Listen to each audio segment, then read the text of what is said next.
Rising through the flames, awaken the power held inside of me, harness resilience through the pain. I'm a warrior.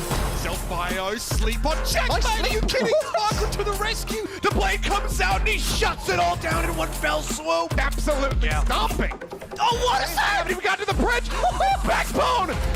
Warrior, I'm a hurricane like Gloria. I won't fail my times now. Rise of glory, won't back down. I take the pain and I let it out. On the mountaintop, shout it out. Break away, let me demonstrate my mentality. Activate. Oh, Rampage through the side room. Everybody, massive for Bernard. Catches everybody else. I'm a warrior.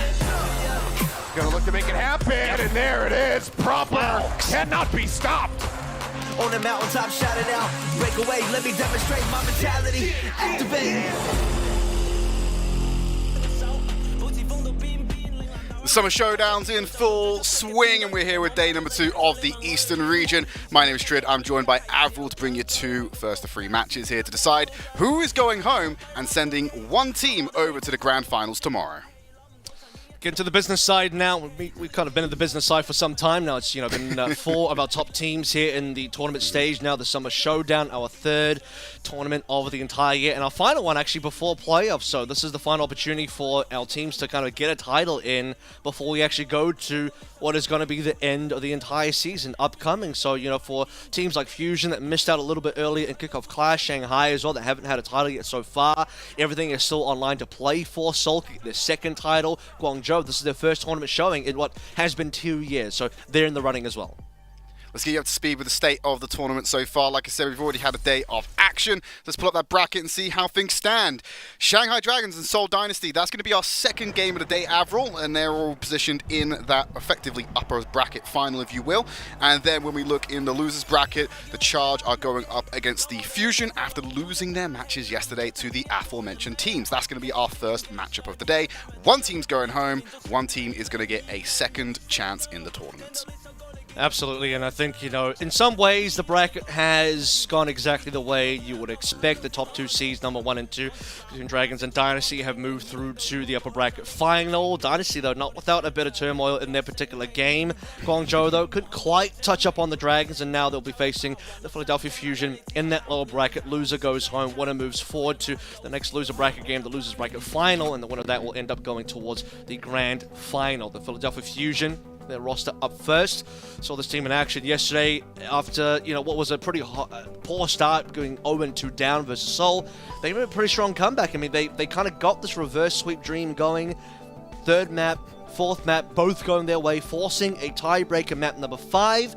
But some cases, kind of, I don't know if you would say it's expected for the Fusion, but it seems like the map 5 horrors strike again for them.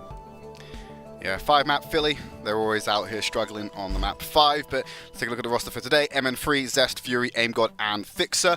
This has been kind of like the roster we've seen towards the latter end of the Summer Showdown. MN3 has now become effectively the starter, I believe, after last week, when they stopped running Carpe as the starting lineup. Doesn't mean Carpe is necessarily out of the lineup altogether, for now anyway, but MN3 has been a starter, and I think Fusion have had a couple more of those. I think Fusion has looked like they could win more games with this starting lineup in particular. Keeping MN3 in seems to have at least leveled the team up slightly. A few daggers in the, for now anyway, I heard there. I don't know, I'm not going to read too far into it, I'm sure. I'm sure it is what it is. No, we'll see. And this has been an interesting stage so far for Philly Fusion, because, we're talking about map 5s here. They've been to 3 map 5s in their last 4 matches. Guangzhou, Seoul, Hangzhou, then Seoul again. Of those 3 map 5s, they've lost all 3 of them. The last time they went to a map 5, and actually they go to a map 5s quite a lot, look at their history, it was versus Valiant in the regular season, week 16 here. Now, they did beat the Valiant, but since then, it's been a bit of a loss streak. Then they beat Hangzhou. Those are the only 2 wins they had over the course of the entire qualifier, right? They kind of squeezed in on a 2-4 record. They needed a 3-1 or a 3-0 versus Hangzhou. They got that scoreline.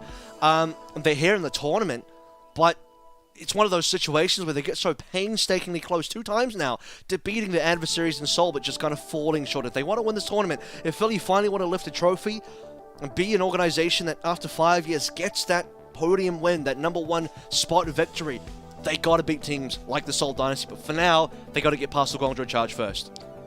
I love that you brought up their map 5 record, Avril, because the last time these 2 teams faced off in week number 3 did go to 5 games. Charge ended up beating Philadelphia Fusion, so they are basically replaying one of their 5 map losses that have happened in earlier on this stage. Let's take a look at the Charge roster, though. Jimmy, Choice A1, Krong, Xerneas, Farway. Charge 9 yesterday, apparently, Avril. Very anticlimactic end to Midtown in that 3-0 defeat to Shanghai Dragons. It does happen. It always still does manage to surprise me when it does, though. And it was probably one of the more egregious ones because, you know, you see in the replays, and I believe Jimmy and Choi, they just literally both step off. And it could be one of those situations as well where you they're both looking at each other. It was like, wait, whose job was it to stay on? I thought you were staying on. And the other was, oh, no, I thought you were staying on, and they just both walked off, right? So, yeah, very anticlimactic. Who knows what would have happened there? I don't know that they would have won that map. We're talking about Midtown versus Shanghai here. I don't think they would have won necessarily, but you kind of rob yourself of a good opportunity. We did see how close that Circuit Royale was, but again, no dice for the Guangzhou Charge. Now, you did mention the previous matchup versus Philly. I want to dig a little bit deeper into that, because not only was it map 5 shred, it's actually a reverse sweep from Charge. We've actually now also seen Philly nearly get a reverse sweep versus Seoul, but Charge actually got a reverse sweep versus Philly, and that's something to remember. That's even more heart-wrenching, isn't it? You get the 2-0 advantage, 3 maps in a row, bing, bang, bong. You're out of the match already. So, just waiting for the I believe Krong was actually sat down actually. Waiting for the Charge to just fill up the lobby, and then we'll get into the game number 1. A little bit different from previously. We don't have set map types anymore because we're going into the tournament stage, so there's a little bit more variance, I believe, here, Avril. Still not sure what map we're going to be starting on today, but it is going to be a control. I think this is important for Fusion because, as we saw in the previous series, and something I've noted on quite a decent amount, is they do have particularly strong maps. We'll just talk about those for now. Circuit Royale plus New Queen Street, I think, are the strongest maps for the Philadelphia Fusion, have been for the majority of the entire year. No matter what meta we seem to be in, those 2 end up always being the strongest maps for Philly Fusion. And Seoul Dynasty, they actually picked New Queen Street versus Philly, and that ended up being a bit of a mistake. And that's something that Hirix and I talked about yesterday, where it's like, Seoul had the opportunity to go to Colosseo, where they actually beat the Fusion on. They didn't do that. It's good with New Queen Street, where, if we remember a few matches past now in mid-season Madness, the final week qualifies when Fusion actually beat Seoul. And Queen Street was one of those linchpin maps that Philly really dominated Seoul on. So that, to me, is still a little bit of an iffy situation coming through from Toby, the head coach. But hey, Seoul still won map number 5. Basically, what I'm trying to get at, though, is in that reverse sweep run-through for Philly Fusion, those 2 maps between Circuit and New Queen Street really allowed the Fusion to bring us to a map 5. So map choice is going to be a big one to pay attention to throughout this series, then seeing if they can pick their preferential maps and get themselves back into it. Maybe we're still doing the loser of the previous map gets to pick the following one, so it does mean that if they drop maps, they have a chance to bounce back quickly, kill any momentum that runs forward into the series. So hopefully it should keep it quite competitive here. I would not want to see either team go out to a 3-0 today. And honestly, looking at Charge versus Fusion, I don't think these are teams that could 3-0 each other at present, is just my assessment of things. I mean, they went to 5 previously. I think they have the capability to do that again. I also think that if we do go to Circuit, and there's a very high chance we do, it's going to be super competitive, because Charge also showed that yesterday versus the Dragons, it was a very strong map for them. They nearly took down the Dragons on that map, and that would have been, by the way, the second only map loss for the Dragons this entire tournament stage. Right, Dragons are otherwise flawless. They have currently the best match record and map record of any team, including versus Seoul as well. It's something like 19-1 now. No, it's actually more than that. I think it was, I'll figure it out, but it's a lot. They've only dropped 1 single map so far. I don't know why I'm blanking on this. Yeah, 6 times 3, 21 or something. I don't know. 21 and 1. 6 times 3 is 18, but yeah, so it's 21-1. Amazing. So, But they are undefeated, as you said, via matches, Shanghai Dragons, so they haven't had the streak ended. That sets us up nicely for the next match, however, because I have a feeling they're going to have that's going to come up quite a bit. Players are all in the lobby. They are just about ready, and we're going to get into map number 1. I believe I had someone whisper in my ear from production tell me that the first map of this series is going to be Lijiang Tower. We'll get that confirmed on your screens in just a second, and there it is, Lijiang Tower coming up shortly. Righto. And I don't know if this really necessarily favors anybody. We're in the sort of now meta in Stage 3 in some Showdown where map choice generally doesn't matter as much as it did in the mid-season madness, but for a team like Philly, as I said, escort, get towards a push, might be a little bit of preference there. For Guangzhou, they kind of won and lost everywhere already.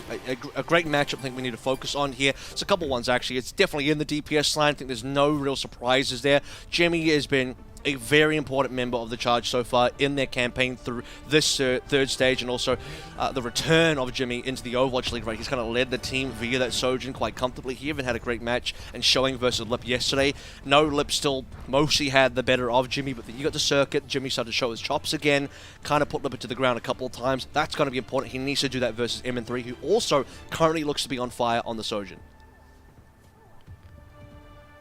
Pay attention to the damage lineup when they come through. They are running mirror compositions so far on Night Market, although we don't really see much variation here. It's sometimes see the odd Pharah come out when it comes around to Gardens. Here they are on the rollout. Yeah, maybe Choi will go towards the fire, but I think both teams are getting very comfortable just playing stand and normal compositions. Here play the Genjis, that's the matchup as well. Zest versus Choi. It's been a very interesting one. Choi's been so good so far in this meta. Krong taking a bit of early damage here. Yeah, they're on the hunt for Choice A1, isolated by the rest of the team. It's just an easy pick up there with the railgun. MN3, 2 taps, 2 kills. Just needs to find another one. That's the deal done. Fusion taking the first cap.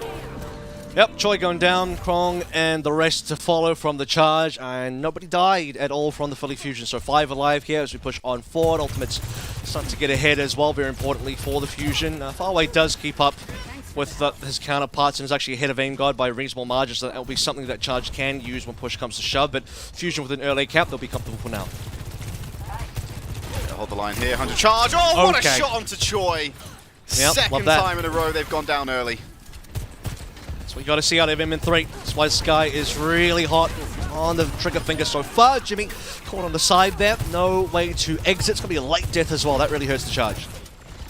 Just going to burn more of the time or the effective. Oh my god, MN3 is on a mad one today. Yeah, keeps on going. But no, it's going to just burn more and more of the time. Like you said, these late picks are just climbing the percentage of the map. Charge want to go as a cohesive unit, and they can't do that if members keep getting picked off by MN3 on the entry. They're so close to the overclock as well now, Avril, that this could be a lethal approach for them. It's nearly double the ult charge of Jimmy, which, as you said, is going to be pretty lethal because we're heading into what is finally, I would technically say this is about to be the second fight, because even though we've had like 3 kills in a row, those weren't really fights, just kind of short skirmishes across the map, 3 picks that kind of put the Guangzhou Charge behind. Now Philly Fusion should be the overclock coming through, but Zuni's just killed him in 3. I don't know how MN3 is that far forward. He's basically leading the charge for his team there, puts him in such a vulnerable state. And now they've opened it up. They did manage to trade away Krong for this one, though. So the Sojourn for the Junker Queen. They're holding the line still. Fury's just able to lock down the point, and we're pushing into final fight territory now. Zest is over in the spawn room, cutting off the respawns from Charge. And Charge don't have ultimates yet. Now finally they get a couple ultimates available. Fusion haven't spent. They got 4 up currently so far. Zerning is going down as well. Fixer finds that one solo. Zest shut down. Cheerios done. Disruptor finds Zest. Here's MN3 with that overclock. One shot of the far way does the trick. Oh my. And for Krong, MN3 is having an incredible round, Avril. This is unreal. Most of these fights have not even got started because he's been there with the headshots, clicking and removing the Charge from the field. And that's the smile I like to see as well. MN3 is feeling fired up. He's confident. He knows what's going on. MN3 can that final fight. And the Philly Fusion comfortably take a 1-0 lead in this opening map here. 100-0 as well. Charge completely absent from any of those fights. In fact, Philly Fusion have barely died. I mean, they only had 2 deaths the entire time. Yeah, Zest had a blaze shut down. MN3 did die to, I think, Xerneas. I'm still not exactly sure how that occurred, but beyond that, Fury, Aim God, Fixer, all still deathless. Only 2 frags from Charge that entire opening round. It is a bit of a disastrous opening for the Guangzhou Charge, but for Philly Fusion, exactly what you want to see. All right, here we go. Round number 2, moving on to the Gardens. Choi did pivot on to the Pharah for the time being. So we're going to have that different variation in effect for this round. The rest of the team's going to migrate over to the point. Fury a little bit isolated for now. Very vulnerable to these rockets. The entire team's just charging into Fury. Here come the reinforcements from the Fusion though.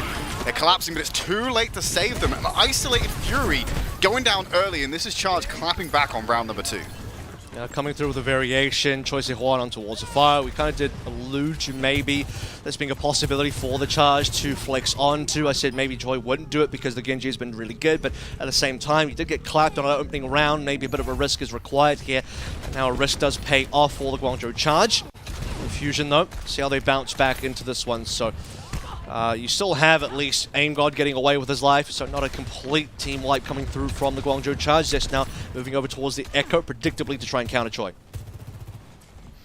It's always such a strong move to deal with the Pharah. The Echo just seems to win these matchups all the time, so should give Fusion the edge in the Sky battle, which will translate into the ground. A couple of directs find MN3 though. He's not the only damage lineup who can be accurate when it comes to these projectiles. They're going to have Choi Se-hwan just nailed him. Needs to pay attention to where Zest is though. He's still hovering around, hunting for him. Jimmy's going to try and keep that Echo in check though, I feel. It's just 2 directs coming through from Choi, exactly as you need on a very important member of MN3. Very similar in some cases to what Fusion were doing to Charge earlier on via MN3's rails, right? Just solo picks, slowing down the Philadelphia Fusion, or in this case, that was the Guangzhou Charge the previous round. Now Choi's about to get this barrage online, should be the first ultimate through. Zest in a 1 versus 1, trying to get Choi down but can't do it. Yeah, I think he picked up a pack there just to restore him. If he didn't have access to the Mega, he would have really struggled there, but just delays the inevitable. Zest able to pick up that kill. Goes back to the Sky, 27 HP outside of Farway's range, but Jimmy, he has the railgun. You can't escape that one. Flip comes in for Fusion while this whole outside skirmish was happening. Yeah, it's cool. I mean, you'll kill, and MN3 will kill Choi again. You will get Zest down if you are the Guangzhou Charge, but you lose everybody else. And as soon as Choi respawns, he instantly gets killed. So it's actually 6 deaths in that particular fight. Really good for the Fusion to pick up, especially in the ult charge department as well. And Choi is actually still waiting to get that barrage online. Sitting in the 90s here, has been for a reasonable while. Charge have the capability to make the comeback here, but I think once you have the attacking fire and you're not defending with the fire, it's a lot harder to get that value going. You want to be defending chokes as a fire. Attacking chokes, really not the same deal. You can see the flank coming in. They're just trying to hover around the outskirts of the point, but being kept in check. Rallies both pop. There's the barrage coming in from Choi. It clears space, but it doesn't result in any kills. And MN3 picks off the static Pharah with the right-click. Duplication for Zest coming in. There's another Jungle Queen on the field. Carnage cuts through, but it's MN3 beats into the punch with the kill. Farway's not going to last this one. Great Jagged Knife pull into Jimmy to help MN3 pick off that kill. And now they've surpassed the Charge's charge and are aiming towards the end of this map. No casualties either there. AimGod, by the way, is still deathless. The only one that went down was Zest on the duplicate. You're okay with that one. MN3 shutting down Choi was so huge, and that means 0 value found on the rocket barrage. You expect a lot more from Choi in that exact play. A 1-for-1 is kind of the minimum.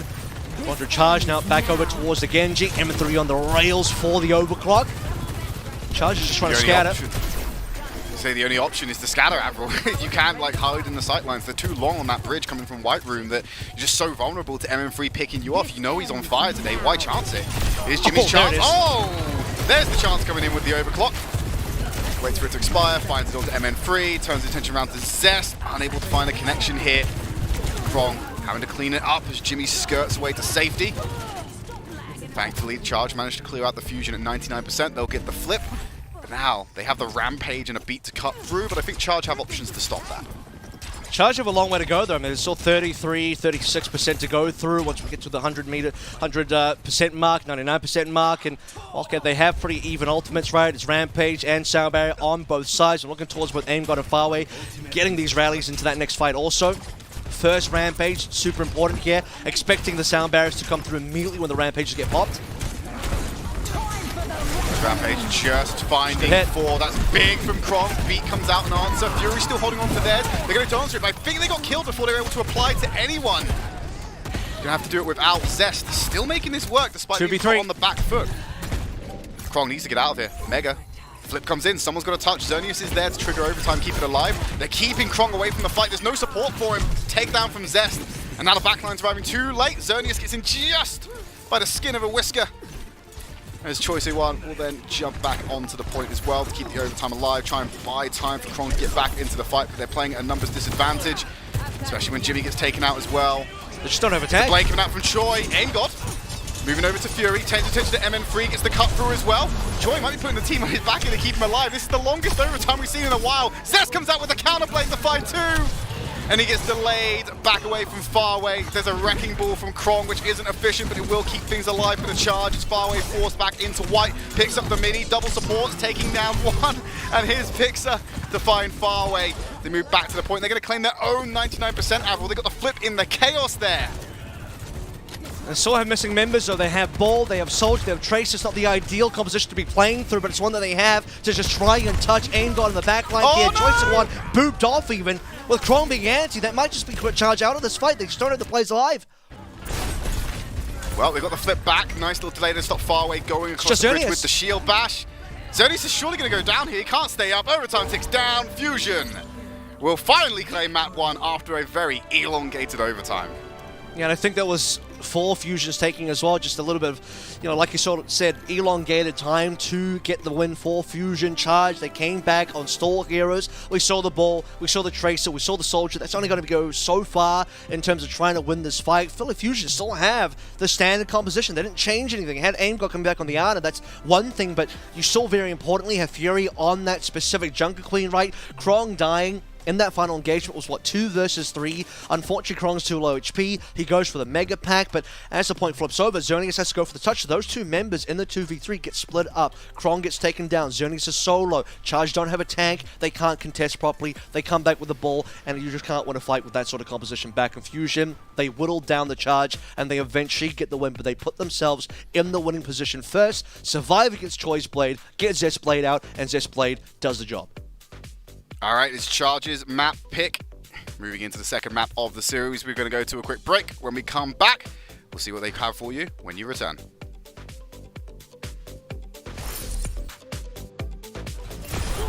Stay down. This ends now.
Okay, so the first two replays I kind of get, but that third one was just doing Krong dirty, I feel like. Just watching him hang from underneath the bridge, sad. just face the inevitable. I've been there. It's tragic. You know, it is tragic. You're just kind of at that moment, you're accepting death. You're like, well, there's only one direction I can go from here, and it is down. And unfortunately, you're also in the last fight. It's 99-99. You know, like, you kind of have to get back into action, but you can't. Credit to Fusion for knocking as many players off the map as they did. But I think at that stage, it was pretty clear-cut for the Philadelphia Fusion. They had it locked up. MN3 had it locked up. Praise be MN3 in this lineup so far, because he actually got 15 out of 36 final blows for the Philly Fusion over the course of those 2 rounds. Now, the second of which was far more tight, you know, in terms of closeness and competitiveness. Get to Gardens, it's 99-99. Choi comes out in the Farah. It works for some time until the Zest Echo shuts them down, and from then on outwards, Fusion mostly had Charge's number. Going to Hollywood now as Charge's pick. Let's see if they turn it around. See what they come out with as well. I know we'll probably see some cheeky little like Widowmaker on the spawn. Won't see that roll out. They just want to see if anyone pokes their head too aggressively underneath Which, the by the arches. way, we saw the Pelican deflate kill on this exact map yesterday. Well, rather this morning from the NA games over in Toronto. So that was pretty hot. It's always a risk. Pelican gone. I'm saying there's always a risk of it. Yeah, I mean, it's just like Pelican, he's waiting for the Widow shot to come on through, just deflects it straight back in the Widow. That's the kind of thing you love to see. So, how do we handle this situation here as we look back to our previous series yesterday? Seoul Dynasty and Philadelphia played Hollywood. There's a 3-2 victory for Seoul. They finished the entire map. Philly unfortunately failed to finish the entire map, as this will be the one to take the opening shot coming through as well. Fusion now making their first push forward. I actually specifically remember Fusion nearly full-held the Seoul Dynasty on Hollywood A yesterday, but they overextended into the Seoul offensive spawn on A. That ended up being their mistake. They're attacking first. We'll have to see how their defense goes later on. Choi already taking a rail shot, 1 HP dead. What a combo there from the damage line for Philly. MN3 doing the broke for the work. Zest comes in with the shuriken to finish him off. Not a good start on your map pick, Charge. You need to try and recover this quickly. Choi can get back to the fight relatively quickly, being on the Genji. Drove for the cut down Xerneas, missed the slice. They still will get a reset and go to Krong. Nice. As Zest just cuts through the entire team with the help of his supports. Will rotate rack round to the point, and Choi Se-1 will be arriving too late to make a difference. Yeah, flawless, and this will be the stage where you will get the cap as well. Charge can no longer contest. Best thing that Charge can do is set up for some high ground, maybe set up for a fight very early on as the gates to be do in fact open. Zest already kind of sort of marking some space up forward. Choi to challenge, but Zest kind of dominated that very early fight. Though credit to MN3 for setting up the initial kill. We did look at Choi Se-1's POV. He did take a rail shot, and that rail shot is what sets off the momentum for Fusion winning the fight. Yeah, he doesn't get the final blow, still being the impactful member here. Choi off to the side, he's playing around the Mega, just watching this side entrance. Might get overwhelmed here quickly, he might go for the kill on Fixer. Oh, Choi has to use that dash not to go after the Lucio, but instead get to safety. Nice boot from the top, brings them all down to the ground level. That's actually incredible from Fixer, and it sets him up nicely to take out Krong. Zest and the rest of the boys are relatively safe here. Payload has been moving this entire time, and now he has a blade from above for all of his worries. Charge are backing out of this one. They'll be kind of thankful that they only lost the one. They still get to back up because that could have gone a lot more poorly for the Guangzhou Charge. They could have lost everybody, right? Fusion could have actually clean wiped them off of the stage. This particular, you know, B point, I should probably say. MN3, the beautiful rail onto Jimmy, just happens like clockwork for this guy so far. High ground control in favor of the Fusion, and they will get the other 4 kills in a short order, I feel. Nice little return onto Aim God though, so it does stem the bleeding just a fraction. Beat used in action for the blades. And Free finds far away. Zest is just going to clean them up after the blade finishes. And Charge have not been able to find any footing in this map whatsoever. Yeah. Avril constantly getting picked off, constantly losing fights, and Fusion just rolling. It legitimately feels like we're in an opening round of Control back on our first map again of Lijiang, right? It feels like we're back on Night Market where Charge just can't get a fight going. They're constantly down one, whether it's Choi being railed out, Jimmy getting railed out, somebody's getting railed out. MN3 nearly hit another shot there. Overclock coming through with Choi once more. Talking about nearly, I think he heard you, Avril. Immediately flicks onto Choi, finds the finishing blow. She's come through. Choi, like Charge, they're not worried about the objective right now, Avril. They're worried about staying alive. That is the objective for them because MN3 and the rest of Fusion should be are worried about blitzing MN3. them. there's a lot to be worried about. MN3 is a big concern for the Guangzhou Charge. Currently, they can't even really get out to contest. It's an entire team diff, or maybe it's just the MN3 versus everybody diff. Strongest play on the server so far that we've seen. Zest is keeping up in frags, but MN3 is putting the Charge to pound town. Currently, we talk about Charge. I mean, having a good showing so far in the tournament. They even beat the Philadelphia Fusion previously, but so far they've yet to win a fight on Hollywood. Choi has a blend, he wants MN3 down. Trying to find them. Rally. Rampage goes through. He's looking Charge for it. on the back foot. Holds the deflect long enough. Support comes in. Just delays MN3 from going down. But that's the only thing Choi will get. Raid boss down for the Charge. But they lost 2 members in that off the back of Fury's Rampage. Just making it really difficult to sustain the fight. And now the Charge have to back off. So they stalled the payload. But that still doesn't feel like a decisive fight win. Because now they're getting resets. And Zest is hunting this final member of the Charge from that original fight. Respawns have come in. They can't even save Xerneas on the spawn door right now. And now they have to deal with the blade. It might be a This is cat. about to touch. Can they touch? Someone touch! No! They can't. Krong gets No, they there do touch. just in time. Oh, gets there just in time with the Rampage. But here's the blade from Zest. It's so messy. The Charge are panicking. They can't breathe. They can't set anything up. They are being strangled by the Fusion. And a 3-minute 43 time bank exists at the end there. I'm going to have to check world records here. I'm going to go ahead and check right now what the record for fastest cap on Hollywood is. Because I feel like we're getting close. If it's not a record, it is damn near close. It's 3:43 time back. I'm going to check MN3's PC. I don't think there was a single moment where the Fusion really stopped pushing. Did you see a moment when they stopped pushing? Because to me, the payload was basically going the entire way through. One moment on point B where they lost the fight and just Krong was just dying on point. That was it. Right. Okay, here we go. And it wasn't even for that long. All right, so I do have confirmation on records. The fastest ever time bank for Hollywood was 3:47. So this is 4 seconds off. This is tied equal for the second fastest Hollywood ever, though. So the second so for confirmation, the fastest Hollywood ever was a time bank of 3:47. That's a cap of 4:13. That was done by Hangzhou Spark versus Chengdu Hunters in 2020. Second fastest, now tied equal, previously set, was Shock versus Paris 2021, 3:43. This is also 3:43. So we have a tied equal record now. Second fastest Hollywood ever. Shows you the dominance that's going into this series at the moment. Apple does it this close to setting world record pace in a lower bracket round. You have a tournament here. Now it's time for the Fusion to be on defense. No major switches up here. Charge have found their way around the point. And remember, Philly nearly full health sold yesterday. I think there's some regrets there from the Philly camp. They probably wish they didn't make a mistake on the A defense. They didn't overcommit. They could have just held, but this time around, they're not overcommitting. Jimmy will get the opening rail shots, very similar to what we saw from Fusion versus Charge previously. MN3 at least responds, but he dies. Yeah, I was going to say, maybe could have equalized things again, but Krong taking him out makes things rough here. Zest can get back to the fight. I don't know if they're going to stall. They are isolated, though, so I don't know what the plan is here. They're going to at least try and... Yep, they're going to contest it. I think it's the only thing they can do here. As Zest comes back. He's going to be throwing the shurikens around on the point. They've bought enough time for MN3 to come back as well, I feel. They might be able to turn this just at the end, Avril.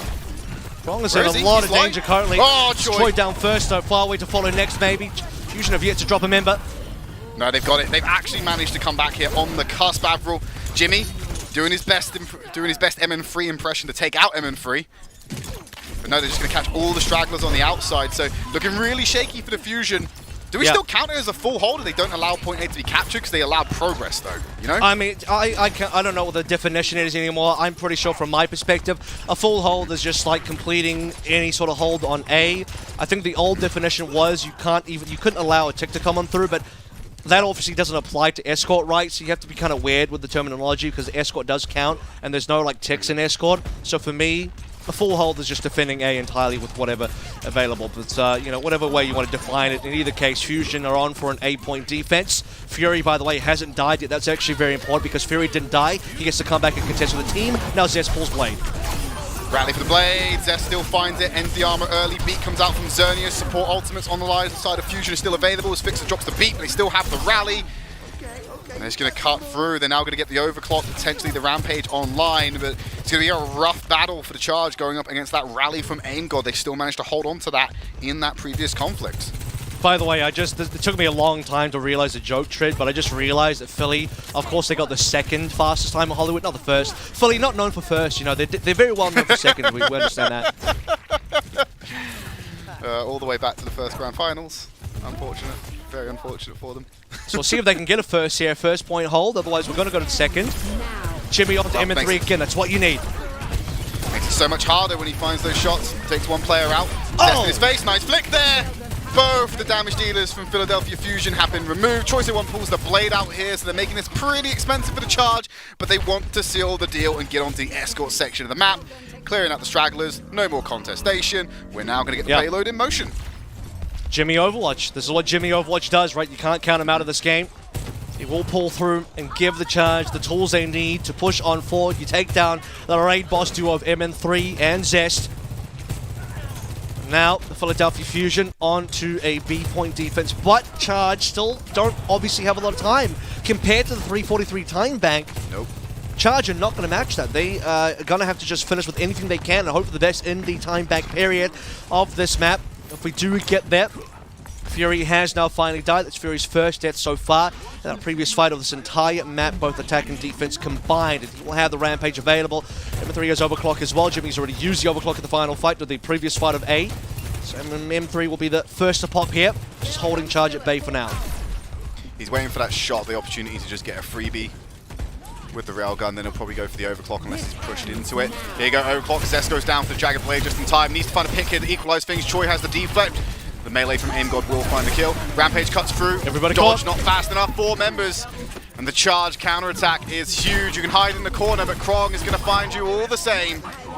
The Charge keep the payload in motion. They aren't going to be able to match the pace of Philadelphia Fusion. Like we said, that was a tied for the second fastest Hollywood, but they are still on the path to completion. I gotta say as well, you know, a lot of people have given criticism towards Krong for his performance so far in the Jungle Meet, but that play right there, that was all Krong, right 4-man hit on the Rampage. He gets a knife kill on the Zest as well. He basically set up everything for the Charge to get that win. It'll be the first death, unfortunately, for this particular fight. Fury gets the better of him. Charge backing out. Yeah, there's a big offensive from the Fusion coming in. They use the shout, there's a carnage to cut him down. Charge, very decisive. They're just like, okay, we're going to leave. We're going to get out as fast as we can, not lose any more members.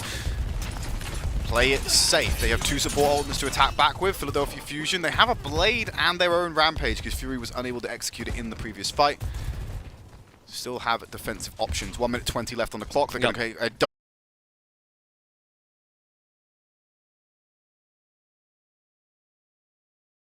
record in terms of tied equal for second being set there by the Fusion. I mean, that's brilliant stuff. It's going to give you a lot to be afraid of if you're a Charge fan because they're now on their last life, if you would do with the tournament. Another map loss here means they will be going home. The Fusion will be securing themselves a spot in the next stage of the tournament. We're going to go to a quick break. When we come back, it's once again going to be Charge's map pick.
recap it. I mean, I can recap it based on memory if you know, I do that.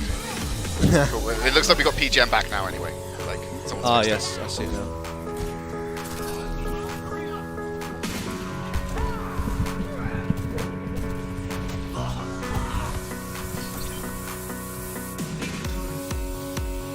Apologies about the technical difficulties there at the end. The Philadelphia Fusion have managed to score out another win. We're now at a 2-0 scoreline against the Charge.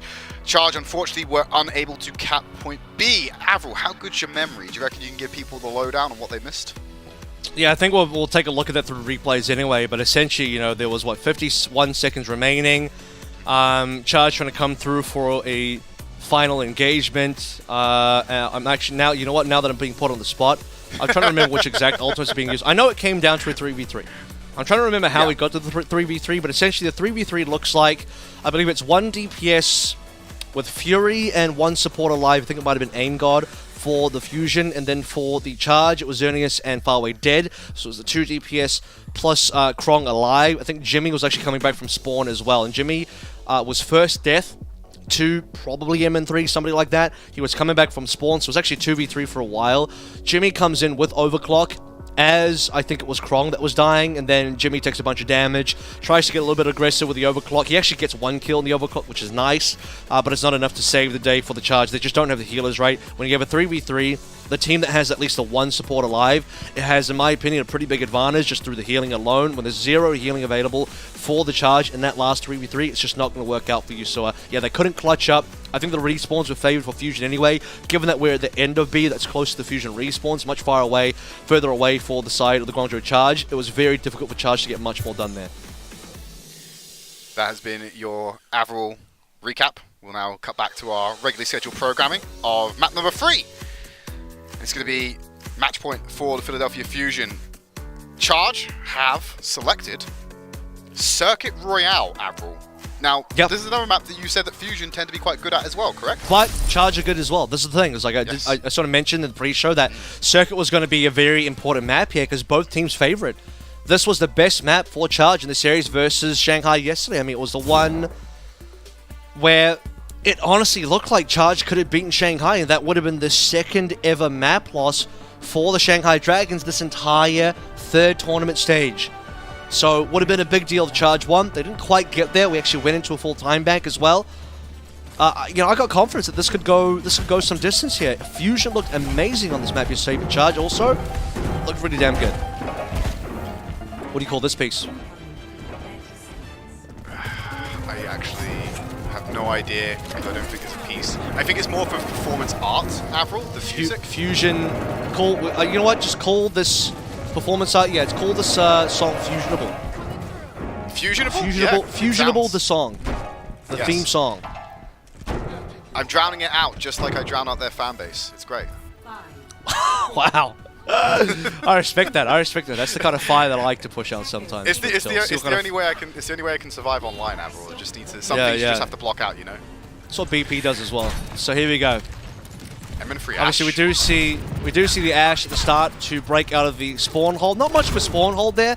Actually, Charge are playing that one very passively. You can see that they're not actually going up to the spawn doors. They're playing the first corner instead. So a much safer version of the initial aggressive spawn hold.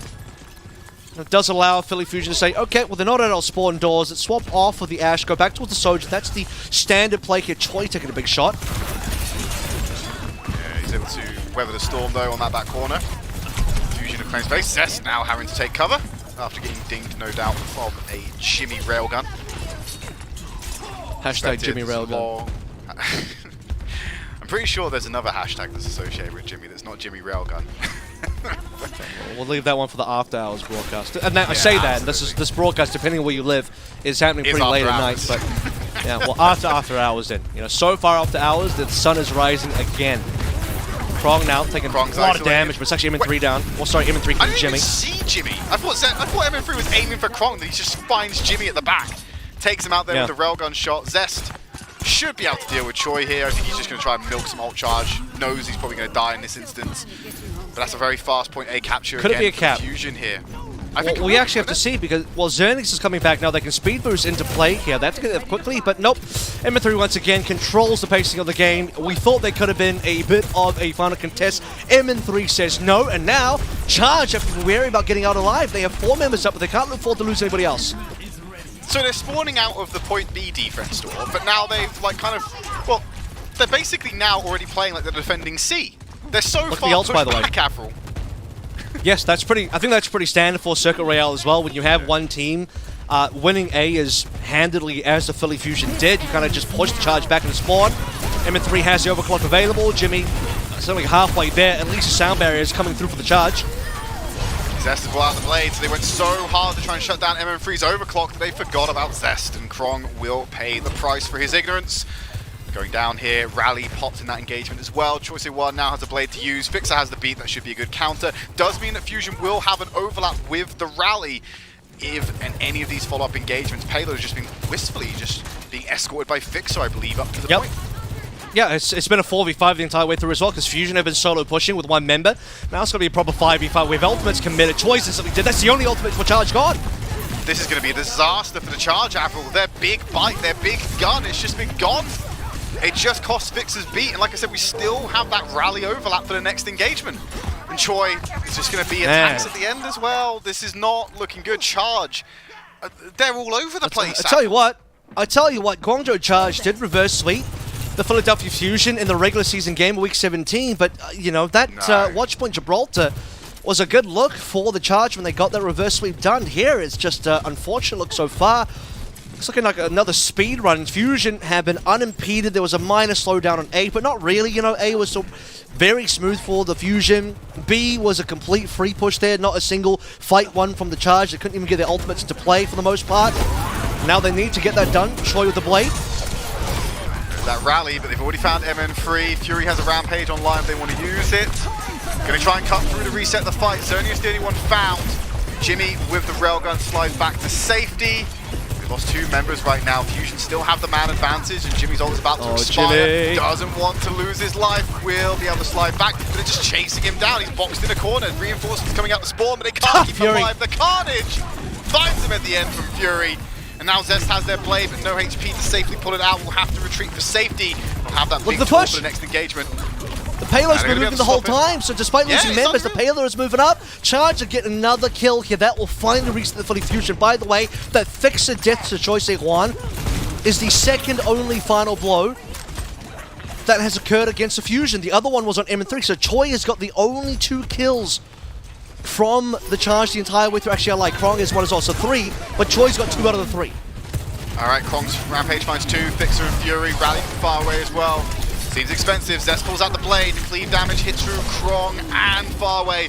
We'll finally be able to take him down. MN3 about to have the overclock online, tucked away in the corner, isolated from the team. Regroups over. Jimmy takes MN3 out of the sky.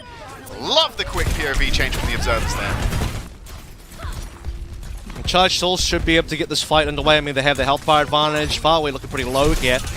Fury surely gets cleaned up, but as all of this happens, you know, Charge, they lose double supports. MN3 Zest gets those kills required. Charge still end up losing the fight. It was a good-looking fight. Maybe you could force out more from the Fusion.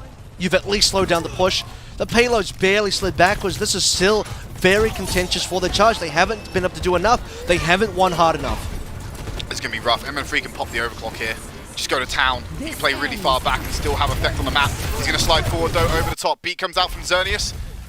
He's also come out from Fixer as well.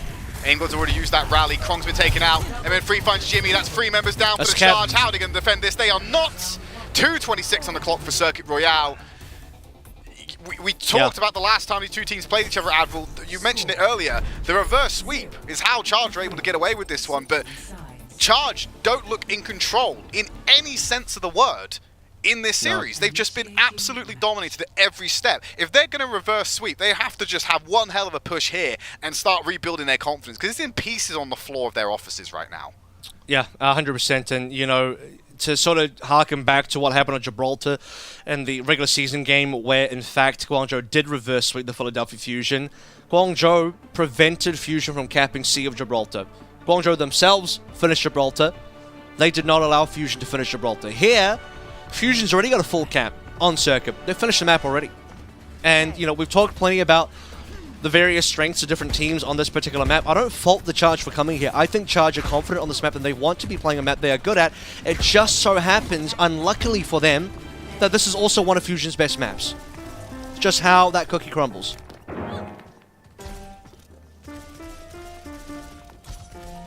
This is the most controlled Charge I've looked the entire series. You know what, Trid, I do enjoy the piano meta where every team now, I think Finn is kind of the sort of epicenter of this, but every team now, when they play circuits, somebody is in charge of playing something on the piano. They just sort of, you almost have to learn a tune on the piano now, it's like required. Finn started that for everybody else. God bless him. Now, more of a forward hold from the Fusion. Not to be deterred, Krong's gone down already, so Charge, their first offensive to breach the defense of the Fusion. Not gone too well. MN3 was tucked in the alleyway. Tries to get back to his team. Fix has been found out by some dynamite. MN3's gone down, so that full hold has now been dismantled. But still managed to cost the Charge quite a few things. They are losing lives on the way out here. It's a good number of kills coming through for the Charge, so no matter what happens here, Charge will break out of the spawn hold.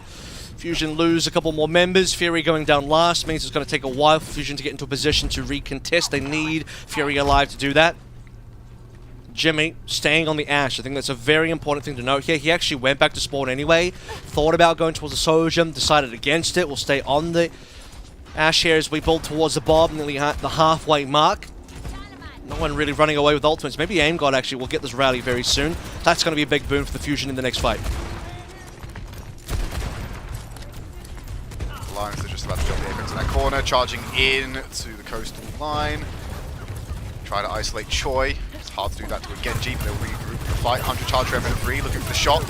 Turns attention over to Jimmy. Fury's gone down to Krong. Not the start you're looking for the Fusion. This defense has already been disrupted. Good call onto Fiorway. We'll take them out.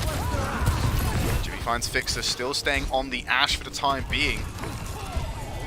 Fusion just very muted right now, unable to play as aggressively. They've lost 2 key members, and now the Bob's going to come online as well. Charge in a good position to get point A. Fusion only had 3. They lost Fury, they lose Fixer as well. The Rally tries to carry them through, but the Rally can only do so much. Bob will now cover the angle. Does a bit of sliding on the wall. Yeah, able to get him out. Beef and Fixer as they push into the Charge. Found far away, they lose MN3. Zest then takes out Jimmy as well. 4 for 3 at the moment. Choice A1 with the blade. Gonna find multiple members. Zest gonna answer back with one of his own.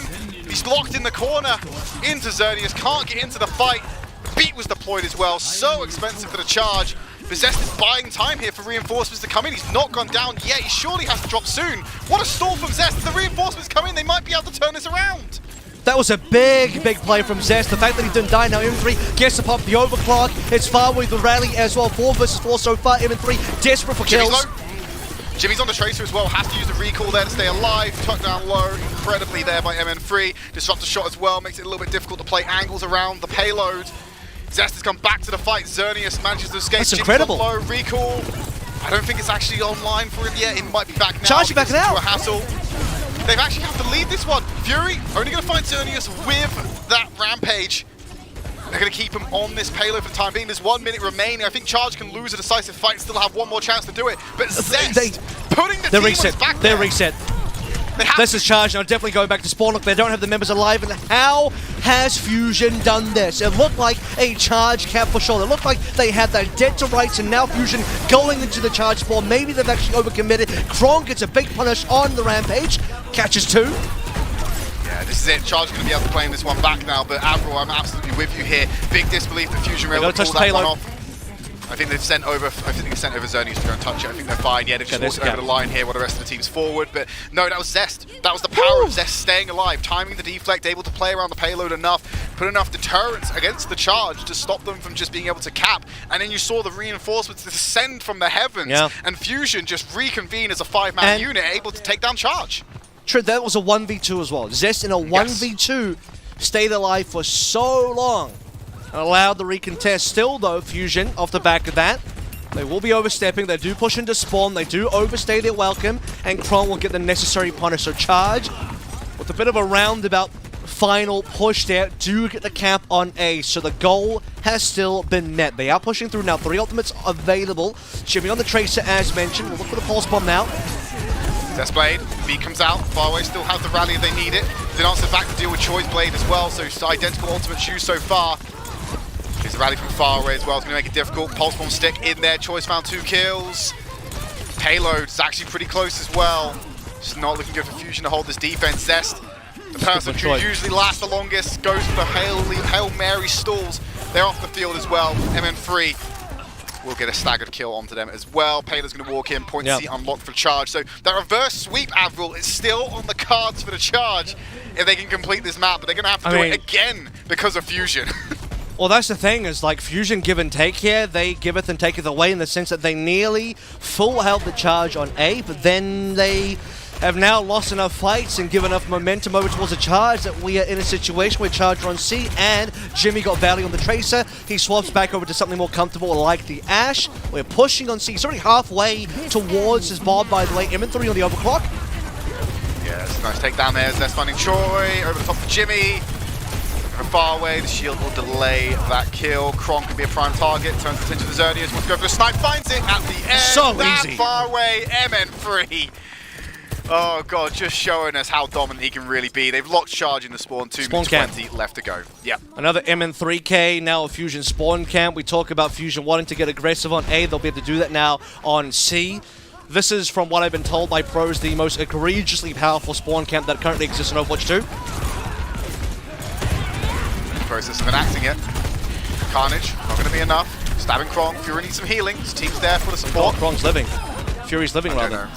I don't know how they managed to do it, but like I said, that egregious spawn hold now in effect, Avril. 1 minute 50 left on the clock. So they burned about 40 seconds on that one. And I like death, on Choi. So this is guaranteed, by the way, Charge ultimates being able to spend. Jimmy to come through with the bomb almost immediately. Probably just chucks it on the fence on the left there of Fury. It'll be an ideal place, or even just way into the back. Kronk could just die. He has his rampage cancelled. That's unfortunate. Bob on the field as well. This is so expensive for the Charge. They've not even been able to breach this hold. 2 ultimates thrown, no progress gained. And 2 ultimates. Two ultimates, and they won't get out of this. Yes. Time bank burned down, 1 minute 15. They now have Beat and Blade for it. Still options available from the Fusion to counter it as well. They have their own aggression for this fight. There goes the Blade from Zest. Choice one's going to pop it. Both beats dropped. Rally from far away could be a difference maker. Yet again, expensive. Answered back from the Fusion, and they've not got out of the spawn room yet. Fury still has this rampage to commit as Charge are being bodied in the spawn room. Sub, 1 minute time bank. Fixer and MN3 are not letting them breathe anything. No air to be found on Circuit Royale. What time did we start with on the spawn camp? It was about 2 minutes, maybe just under 2 minutes. 2:20. Yeah, it's been nearly a minute 30 now gone off the clock for the Charge, just sitting in spawn camp. They've spent now about 4 ultimates, still can't get out. This is ultimate number 5. Fury coming through on the rampage. Hits all 5. Rampage from Fury! And they use the rally as well. There's 25 seconds left. Unless Xerneas has snuck out somehow, Avril. They're not touching this payload. Look at the payload! Look at the payload! Oh my god, it's right there outside their door! They got so much progress to make in overtime. How are they going to connect this one with 10 seconds remaining before overtime comes into effect? My goodness, this could be it. We have another bomb available, doesn't get thrown out straight away. Guangzhou Charge are desperate for any kills. Him in 3 on the overclock again. He's been so good at these so far. Slipping and sliding. Wants to pump some damage. He's looking towards Jimmy. Jimmy's the big gun at the back. If he can nail the railgun shot, takes a huge bite out of the Charged offense. Fusion's playing forward. He's got a good angle here. 100 shots. Oh, wow. Jimmy! That's the pick they wanted. He may have gone down to Choi, who's putting a valiant effort in, but the numbers advantage securely in favor of the Fusion. Absolute dominance from Philly, and they secure themselves a spot in the next round. Yep, they survive, and they survive with flying colors, very little resources. Again, they're out in the wilderness thinking, is that all? Is that all that the wilderness has to come up against us? This is too easy for Philadelphia Fusion. It's a stroll in the park, and the Guangzhou Charge, unfortunately, have just not shown up to play today. Or if they have, it's nothing in the face of what Philly can bring to the table. MN3, Zest Fury, AimGod, Fixer, everybody putting in the work. And across all 3 maps, very little resistance from the Guangzhou Charge. It has been their first tournament showing in 2 years, a brand new lineup bolstered by ex-Chengdu members, bolstered by their academy team members from Ultra Prime. It's gotten them this far. A 4-2 record, 3rd seed in the tournament, but unfortunately they will be the first team eliminated, and the Philadelphia Fusion full smiles across the board. They were the best team today in this match. I think that's just undisputed at that point.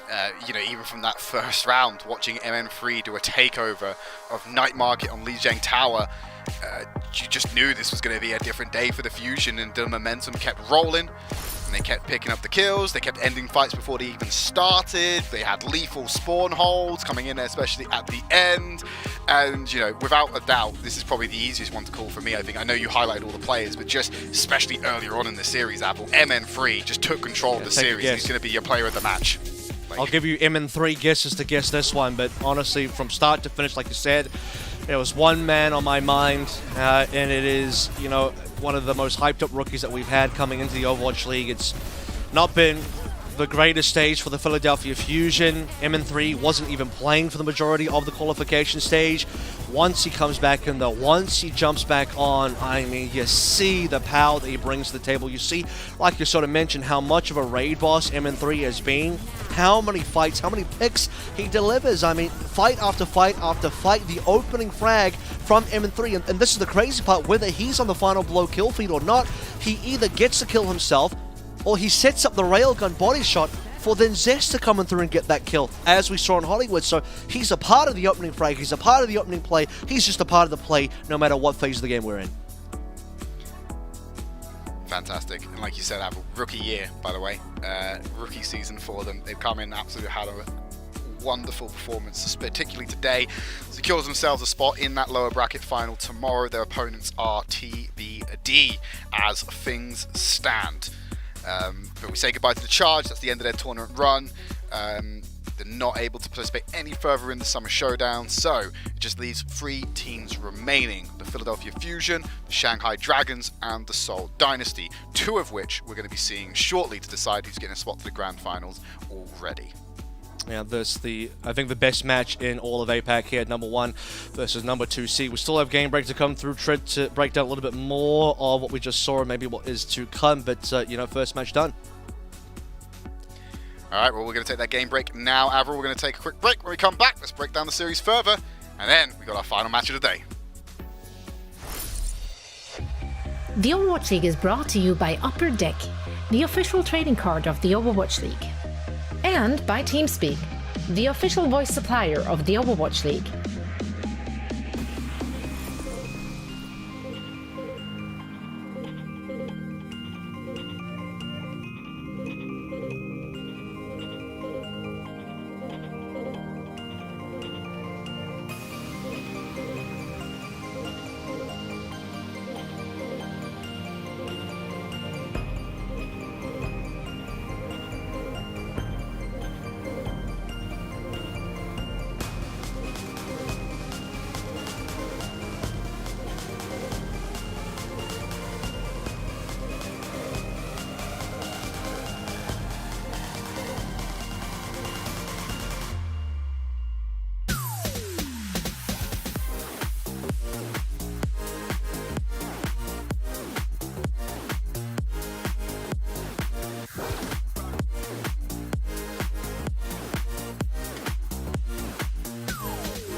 Welcome back to the Summer Showdown tournament. We just saw the Charge go up against the Fusion. Fusion absolutely dominating the series, incredibly one-sided. So I don't know how long the replay package is going to be. That's not for lack of quality though, Avro. I'm thinking just purely from quantity. We had 3 maps and they were relatively quick, I'd say. I'll tell you what, there's a large quantity of Fusion clips to choose from. A game Yes. of Overwatch did indeed occur.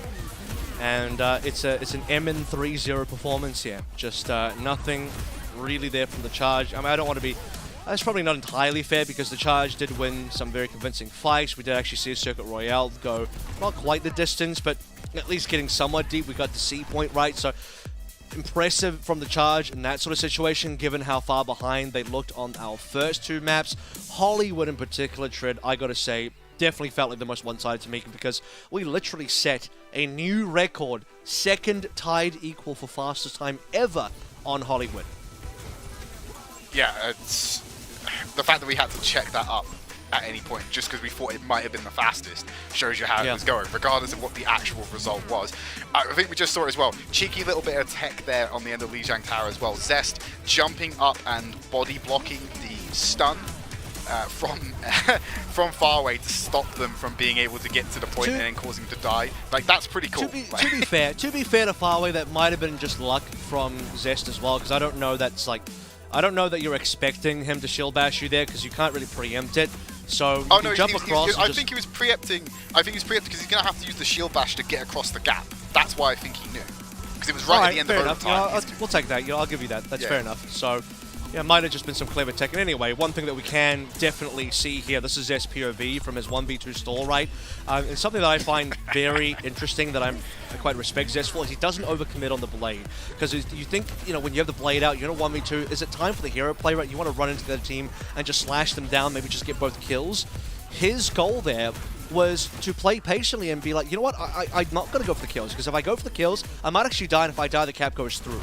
So he plays patiently there, sheathes the blade again, stays alive, maximum duration on deflect, uses the geometry of the payload itself, allows MN3 to get back to the payload with an overclock, and then they actually defend A. Now, what happens after that was a bit of a mistake, so we can definitely, you know, then argue that for Charge, they made a bit of a detour there, took the scenic route to cap A, but they still capped A by the graces of Fusion, allowing them to in some cases there as well. But after that, we're back into Fusion winning territory, an immaculate spawn camp on the, you know, the C point attack from the Charge. Philly just rushing to the spawn. Again, like I said, the most difficult spawn hole to break through from the attacking POV.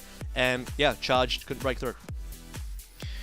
That's it, Charge out of the tournament. Fusion going on to the next stage. Their opponents are going to be decided in our next matchup. It is the Shanghai Dragons going up against the Seoul Dynasty after this break.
Welcome back to the Summer Showdown tournament. We're in our winners bracket final. The number 1 and number 2 seeds, Seoul Dynasty and Shanghai Dragons, going up against each other in their second clash of this stage.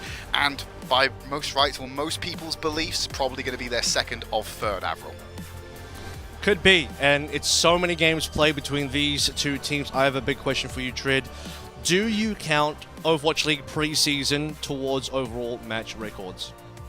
What do you think? I would say yes, because like it's an all-time Overwatch League, and preseason would count in that.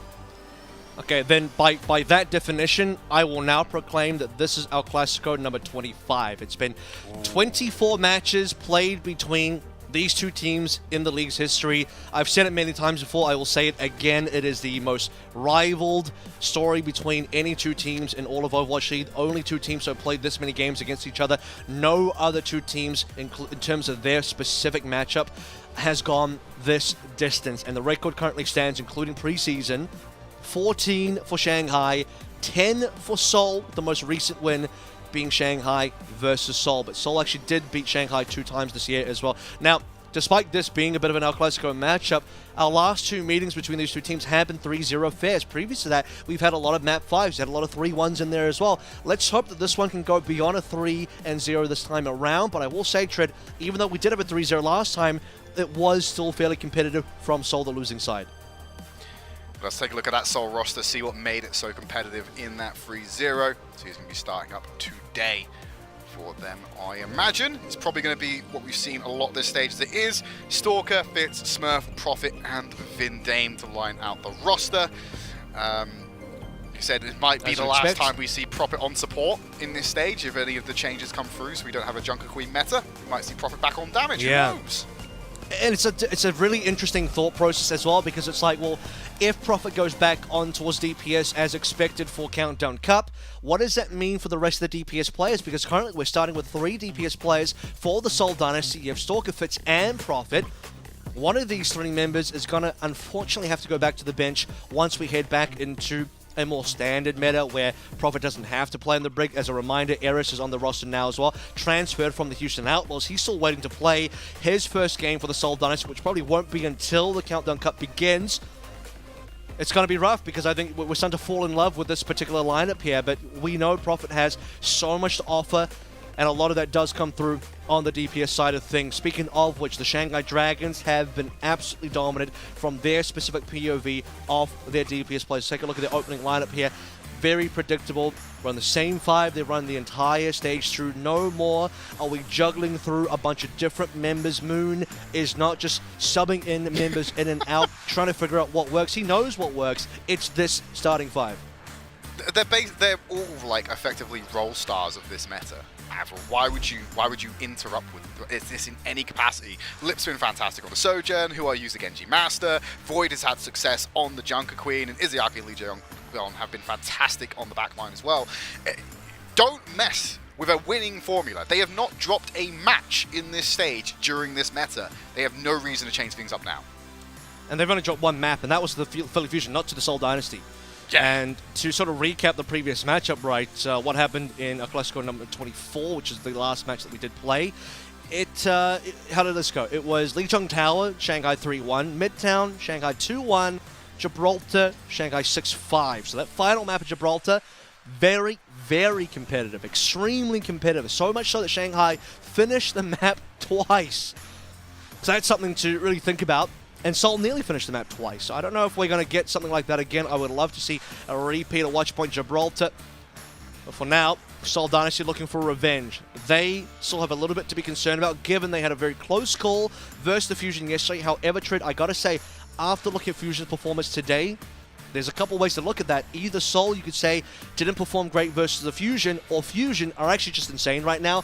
I'm more willing to believe the latter, that Fusion currently just look insane in the later part of this meta, of this stage, as you're ramping up. They did great versus Seoul, but that is not a mark against Seoul. I still think Seoul are an amazing team. Fusion very easily look like the 3rd best team here, and maybe if they beat the loser of this particular matchup, they can get even further than that. Second place is yet to await the Philadelphia Fusion, but for now, 1st and 2 seeds, Seoul versus Shanghai. We start out on Lijiang Tower. of course, before we jumped on to we start off on Oasis. We start on Oasis. You're baited by a Alliance, not tower. Lijiang Tower. I don't forgive you for that. Yep, You I saw a on your tower. screen. I saw a tower. I'm like, you know what? Just going to say it's Lijiang Tower because there's a tower. Right, starting off on Oasis City Centre to kick things off, and as you saw before we jumped into the game, Who Are You has their hair in sports mode. They've got the clips in, which usually means Did that they're Vindame in have a clip? powerful mode. I did not recall Vindame having clips. No, Vindame did not have a clip. Oh, clip advantage. Hashtag clip advantage. Okay, Going to the Shanghai Dragons at the moment. We'll get a check-in. Can we get a player box on Vindame as soon as possible to see if the clips are in? But they're rolling over and coming out on identical compositions and fighting over the Mega. Who Are You taking it to the Seoul Dynasty, playing very far forward, but now the rotations come in around the jump and the bounce house. Where are the supports going? Up and over the top. Profit backing away. Needs to because they have no HP, and Void's been deleted somehow. Yeah, with, I don't know what happened there. Shanghai Dragons trying to chase down Profit. They end up losing their tank instead. That's going to be the opener first blood coming through in favor of the Seoul Dynasty. Fitz getting a lot of damage done that you can be very sure that his rail had definitely something to do with the Void death. Stalker cuts through. There's Smurf picking up Lijiang. Not looking strong for the Shanghai Dragons on this first round, but it is Control, the first round of which. So we'll just take that first fight, see if we can get any more taxation on the outside, but I think the Dragons can make it back to the spawn room and regroup and come out as a cohesive unit. It's a very extended opening fight as well, one that Seoul Dynasty actually capped in the middle of. So when we talk about Seoul Dynasty getting an early start that really benefits them, I think this is the best possible start. You don't get 5 kills, but you do get 4. You get a cap as well, and all 4 of those kills are kind of staggered out to get maximum respawn distance and time. Take the same path they did last time, Avril. Try and move over to the Mega, but they are split now in a 2-3 unit. Before we reconvene around the point once they clear out the stragglers in the high ground. Brogan shot from Lip, not going to connect, but he's got Fitz in his sights. Look at Lijiang on ult charge, by the way. Yeah, With pulling the first ahead, ultimate. 80%. Sound barrier way ahead of Stalker despite losing. Lijiang has managed to get a lot of ult charge here. Very important for tempo. Might even be a tempo beat. Unless they track Stalker's blade properly. You have to watch for that. Fitz maybe a little bit of trouble, but survives. It'd be so risky to use it aggressively though, Avril. They've lost Smurf. This is not going to be good for them. Cut through from Who Are You. This is the flip without a doubt. And if you're Seoul Dynasty, you're just going to have to take this one. You can't really fight this one back, and you're going to have to build out. And you've got your overclock ready. You're going to have your blade and your beat for the next engagement. 68% on the first cap though. Nothing to scoff your teeth at. It's a long time to get a fight win, but at least Dragons get a very clean fight win, right? They don't lose any players there. They don't have to spend their only ultimate available, so it ends up being cheap economy-wise, and you get to save the sound barrier, most importantly, for Stalker's Blade, which will come through in this next engagement. Now, Who Are You? Not that far off. Vindame already prepped up to counter that when available. Shanghai Dragons, first defense now on board. See how they roll out with this one. Double support ultimates are available. Very muted. Here's a Fitz with the overclock. Takes out his Yaki. After the rally was popped as well. That's a wasted ultimate. That's a one fight. So efficient from the Dynasty. They just used the overclock to make it work, and they get an ultimate. So they trade it out equally and will get the flip back in their favor. Fantastically played. A little bit of a late kill to Lijiang on there, but he was also trying to stall out the actual percentage points. So, but a give and trade, just slowing things down for the Seoul Dynasty, allowing Shanghai Dragons to come in for a final engagement here as we force final fight. And talk about cheap fights, talk about economic game here. Seoul Dynasty, they get that in spades. They have Fitz pop and overclock, a single ultimate use. They even cancel out the rally from Iziaki, so it's a 1-for-1 ult trade with Shanghai Dragons losing. And Lijiang not going to pull the sound back because he knew that he didn't have to. Now they'll use the beat. Blade for blade, beat for beat. Rally still available for Profit. That's going to be popped at the end there to get an overlap of the support. Void runs through, fights for. Smurf hasn't used theirs yet, and I think they might all get a chance to. He's going to find themselves dropping before they can bring it to the field. Shanghai Dragons, 4 versus 3 in their favor at the moment. No ults available on the field. Stalkers going down low. Who Are You's on the hunt, misses the dash.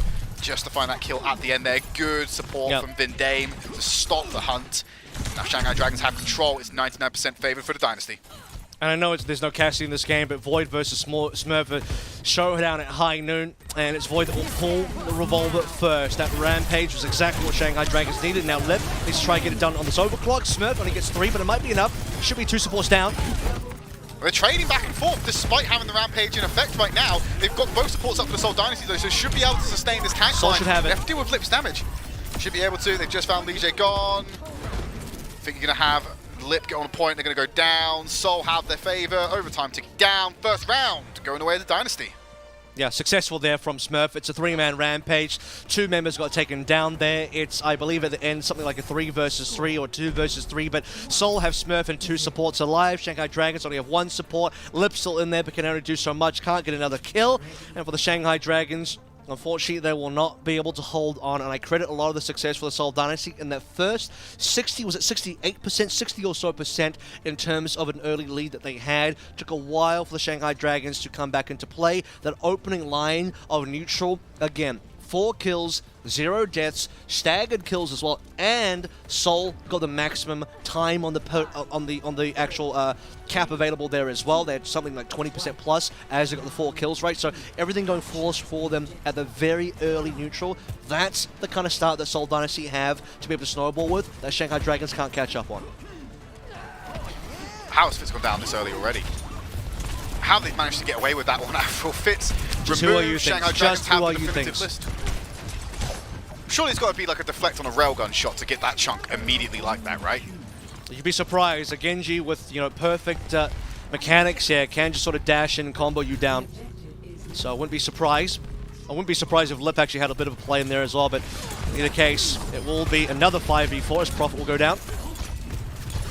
And who are you? Once again, hunting all these stragglers on the exit. Should be able to escort them safely back to the spawn area at least. Still in range to get some poke shots, try and get some minuscule amounts of ult charge to have a marginal difference. Shanghai Dragons, 30%, they're in control at the moment. It's been at least small deaths for the Seoul Dynasty, right? They haven't been team wiped. They haven't had to wait too long for a bunch of different members to respawn. Shanghai have only had a couple of kills ahead. They're not running too far ahead in terms of ultimates yet. It's a silver lining for Seoul, and now they get the first blood. Let's cut down. 2 trades answered back though. There's no damage needed on the side of Seoul Dynasty. Tanks and backline. They should chase Smurf. And they're blocking them. They got to chase Smurf. Vindame should be able to go down here. Nice headshot there from Lip. Smurf is just isolated though. Grab the Mega. Good move. Stops the burst of healing. Smurf goes down. So Lip has picked up all of those final blows as well. Avril, look at how charging ahead with ult charge against Fitz. Yeah. I don't know if Smurf got booed, but from my perspective, it looked like he chose to drop down into the hole. That's going to be a big mistake from Smurf because it actually staggers him out. He doesn't have the mobility to escape, and Dragons doing the exact thing that I believe that they should do strategically. Chase down Smurf. He cannot escape. He is definitely dead, and he will be staggered. That's maximum time gained by Dragons. We talk about Seoul on City Center having a 60% advantage. Now Dragons have that going for them. To blow any ult jet as well. It's going to change very quickly in this next engagement. Lip's on the cusp for one, so is Who Are You? Is the Arki's about to get rallied, and Lijiang will have beat. A couple of answers on the Seoul Dynasty, but Shanghai Dragons are going to be the ones in control of this. Seoul alone. Look at the HP. Smurf down. Yeah, there's nothing they can do about this one. Fitz drops down. The only thing they've had to use right now is the overclock and the rally, and it's a team kill with no losses. For the Shanghai Dragons at 90%. They're going to have to sprint back to the point if they want to have any hope of triggering overtime for this round. But look at the spawn close. They're going to try and do it. Smurfs switched over to the Doomfist just to touch and manages to do so before dropping down. Team should be able to get back in position. But yeah, you've now got Smurf. You're going to hope for the blade. Who Are You is going to cut off the reinforcements. There's a rally from Prophet being used. Vindame drops the beat as well. Double support ultimates used. Lijiang has their own. Void with the Rampage. Only finding Fitz, who's got the overclock, but they're out of the fight. They can't find the angles to join in on this one. And overtime is trickling down. They find Lijiang, but there's not enough bodies. This is Shanghai Dragons walking away with this round. Surely you don't have the to get the flip here. There's no support though, so Shanghai Dragons have to be considerate here.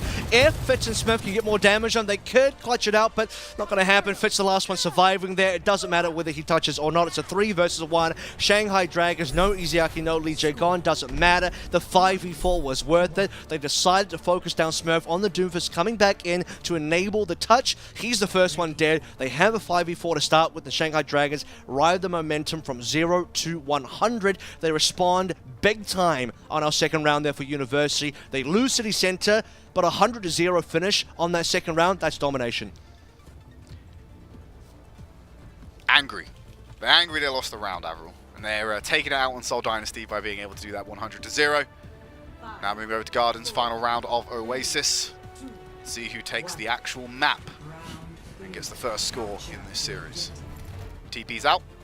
They rotate round to the point, no variation of the composition. I doubt we're going to see very much of that in this entire series. Okay, let's see how the opening neutral goes now. One has gone towards Seoul, one has gone towards Dragons. This one's looking Dragons. Yeah, Prophet, Smurf going down so early, it just makes the fight untenable for the Dynasty. And then Lip also gets a snipe at max range to find Vindame. Fits. Oh, okay, gets a railgun to Lijiang, so they get one answer back, but it doesn't change the outcome of the fight, and it means first cap goes over to the Dragons. Yeah, I think that was something like 4 kills there. Stalker was the only one that made it out alive, and we talked about University being not the worst opening scenario for Seoul Dynasty, given that they just kind of lost to single members twice in a row. The time is a bit of a factor there, but otherwise, they're not feeding Guangzhou Charge. This time around, Dragons get the opening cap, they get the opening fight win, and they get 4 kills. They lose one, but Lijiang gone, he's a Lucio, he gets back in time, no issues there. Dragons, let's see how they snowball this one. Stalker notably does have a bit more ult charge than Who Are You? Iziaki's, yeah, got booped. Does mean we have an advantage for Seoul Dynasty now, 5 versus 4. Flip nearly comes in, but they put some bodies on the ground to contest it. Stalker low, Lip answers back, that's now 4v4. Oh, Who Are You's got as well. Reinforcement should be coming in from the spawn room. There's still an advantage for the Seoul Dynasty, and they're going to press it. What a shot. Fitz finds that flick onto Lip. Lijiang's removed, 40% flip coming in for the Seoul Dynasty. Yeah, that opening kill into Iziaki. Might need to check up on how that one happened. I'm assuming it is a boot. Nothing came up with a kill feed, obviously, in terms of an actual kill credit. But Iziaki off the map, 4 versus 5. We trade the Genjis. Here it is. This should be the replay now. Take a look at Iziaki. Oh, no, that was not a boot. That was just a mistake from Iziaki, unfortunately. Yeah, overshot the shield bash on Stalker, didn't find the connection, and the distance just took him straight off the map. Oh well, we start this fight as we did last time with a dead Brigitte. Prophet's off the field. Stalker's followed up as well. Fitz under pressure from Who Are You, gets cut down. That seemed quite effortless from Shanghai Dragons, if I'm honest with you, Avril. Yeah, I mean, that was like a team ace as well, where everyone sort of contributed to a kill each. Who Are You with a brilliant 1v1 versus Fitz, full confidence. He knows he's not going to lose that one. Has the mechanics to back it up, finds a Mega to walk through with. And still waiting for ultimates. Would you believe we're like, 80%, 90% through combined between both teams, and no ultimates have arrived. Lip kills Fitz, and that was the only ultimate available for Seoul. Yeah, Prophet gets away just in time. Everyone's outside the range of that disruptor shot. Just buys them more percentage, doesn't it, Avril? 75% and climbing at this rate. They have to run into the Dragon's ultimates. Lip with an overclock. That's terrifying to deal with. And look at this, Vindame doesn't have beat. He doesn't have the sound barrier. So when Who Are You pulls Blade, when Void goes for Rampage, Vindame's just dead. He can't even get the beat. Nice answer back there. Deflect coming in from Stalker, I think. Who Are You pulls out the Blade. Cutting down Smurf. Goes for the backline, 92%. There's no answer here for the Seoul Dynasty. No one's going to be able to go and get onto this point. They're sending someone down. Prophet went for the last touch. Vindame is on point after respawning from the early kill. Triggers overtime and now has to play the stall game. How long can they channel their inner zest and keep this going alive for reinforcements? Oh, it's not looking good now. Stalker gets onto the point once again. It's a cycle of bodies to try and delay the inevitable, but I don't think they're going to turn this one. Shanghai Dragons, they secure the first map, take an early lead in this series. Yeah, it looks all but too comfortable for the Shanghai Dragons towards the end there. 100-0 on University. Not that much better from Seoul Dynasty, unfortunately, on our third and final round of Gardens. A little bit more to play for, a few more fights won, a few more kills actually coming on through. I don't think Vindame's sound barrier towards the end there would have made too much difference, whether that was going to be an Ajax or not. The Shanghai Dragons, the overall record for the Summer Showdown tournament now in terms of maps, Trid, is 22-1. They have still only lost a single map this entire stage, that was the Philly Fusion, and their winning record continues to be bolstered from 21-22. Let's see if they can go ahead and get it up to 24 by the end of this series. See how many maps they lose as well. We're going to go to a break. When we come back, map number 2, it's going to be Seoul Dynasty's pick.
Welcome back to the Summer Showdown. We've got Shanghai Dragons in the lead after their map victory on Oasis.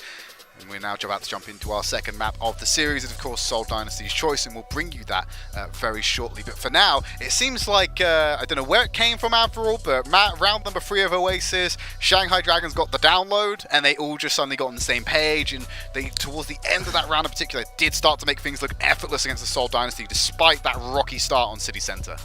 I mean, that's why they call them the Shang AI, right? They will be able to download you eventually. They are the hive mind, and at this stage, the deeper in a particular map or even a particular series you go, it seems the more powerful Shanghai Dragons become. We saw a very nice early win from Seoul Dynasty on, what was it, City Center, right? They're the 60-something percentage early lead to gain, and Shanghai Dragons struggled to catch up, but once we got to the second and third rounds of Oasis, it was lights out. Shanghai Dragons 100-0 response on University particularly was just powerful to behold, and we are going to go back to another Hollywood. It seems like we've seen a few Hollywoods so far in the regional tournament, and back to Hollywood we go.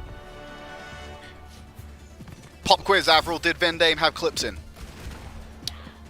I didn't see any.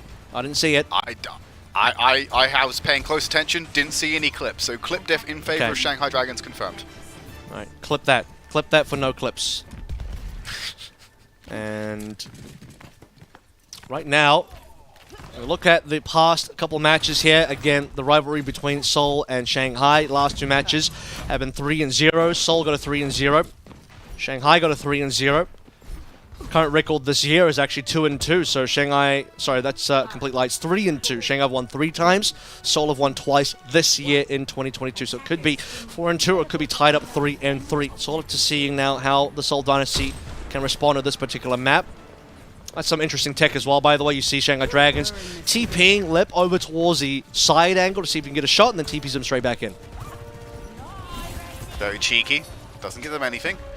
Fitz rolling out on the Ash for this defense as well. So we're finally seeing a deviation from the mirror. Yeah, that's a Seoul specialty. Is a dead Lijiang gone also a Seoul specialty? I don't know. Might be. That's a Shanghai specialty, actually. Well, it does cause Shanghai to go into a partial retreat. They're not all the way out of the woods yet, Avril, but they are hiding away from Seoul Dynasty while those reinforcements come in off the back of that first kill. Our frog ran in and died. Yes, quite enjoyable. It's the average Shanghai Dragons fan, and honestly, I respect it. As they Look, sip right on some now, tea or some wine. On some critical HP. A lot of members on Dragons are critical HP, actually. They might have to just do a little bit of a soft reset here to heal up. Dynamite's keeping him under constant pressure as well. Keep having that damage over time, ticking away. But it's finally time for Lip to pull the shot off. Gets Profit. Stalk is taken down by Who Are You, and now Who Are You will rotate round to the point. Lip finds Fitz his second headshot of the fight with the railgun. And Void just wins that tank duel just because he has overwhelming support, and Shanghai Dragons get control of the payload and move on to the escort section of the map. And it's like the first early fight loss didn't even really affect them, right? It's like, alright, we'll lose Lee J gone, we'll just chill out for a bit of a second here. No one else actually dies. That was the only death so far for the Shanghai Dragons. They just recollect all their members, regroup properly, come back into play. Who Are You? Just exits as the doors open, so times it well enough. The Shanghai Dragons also have, by the way, the first ultimate available in Iziaki's rally. Fitz is also very close on that Bob, and that's kind of the benefit of playing Ashe sometimes. The ultimate does charge quite quick. Yeah, just able to constantly harass with the dynamite as well. It's very easy when you don't have the sight lines and just that straight up damage you get. It's just ridiculous when you can start using the ADS. Quite comfortable up on the high ground for now. No doubt QRU is going to get in their face in a second. Lip went for the shot. Bob's going to come out early. They're really going to play on tempo here. Right in the middle, gets the beat out from Lijiang. QRU still found Profit despite this, so the supports are falling behind. Bob's just peppering away in the distance into Void, actually. So thankfully that's the member you do want the attention on. Fizz takes out Who Are You, Stalker pulls out a blade, find anyone before Lip gets the headshot down. Everyone's being shut down so quickly here. Avril payload only momentarily stopped because of Bob, and now it's back in pursuit. Izayaki's rally is about to expire. Lip will have the overclock for the next engagement. I think the silver lining is that Seoul don't lose too much. They kind of play in the double ultimates, right? Stalker gets instantly blown up, and we see the damage from Lip. He was railing Stalker down from range. Stalker can't get a successful blade at all. Very important. Shanghai spend 2 support ultimates for that. And now we get to the final fight of the... Here comes the overclock. Smurf as well. Triple hit on the Rampage. Yeah, 3 for 3 on those Rampages. Avril. Profit's going to take out Void, and it looks like Profit and Seoul Dynasty are the ones to capitalize on this one. Finally shutting down the momentum of the Shanghai Dragons push. And they don't lose anyone in that chaos as well. Big win for the Dynasty. They keep it short, just shy of point B. Yep. And they, they being the Shanghai Dragons here, didn't have the extra support ultimate to block out the Rampage. Both Void and Smurf actually got a 3-man hit on the Rampage, but Vindame still had Sound Barrier available. Pops in the Sound Barrier, wasn't extra threatened by Huayu's blade, and strangely enough, this is a bit of a, uncharacteristic moment for Huayu, but he's got a slow blade coming through. This has taken a while for Huayu to build, but now he gets to use it for free. Profit can counter with the rally, but how successful will it be? So far, not so successful.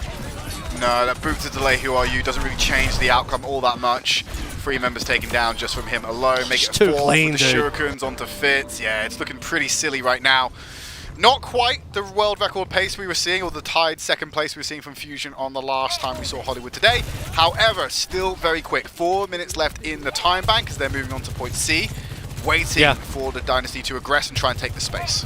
I mean, despite Huayu taking a while to get Blade in that particular, so far on this attack, it's just so enjoyable seeing his POV and his mechanics, his outplays, beating Fitz in that 1v1, dodging out the dynamite, having a dash reset, all of the above, right? Shanghai Dragons now pushing through. They do have to deal with Fitz's Bob coming online. Stalker as well has a Blade. Lijiang will be able to match that. Huayu on the hunt, on the backline, Fitz the target.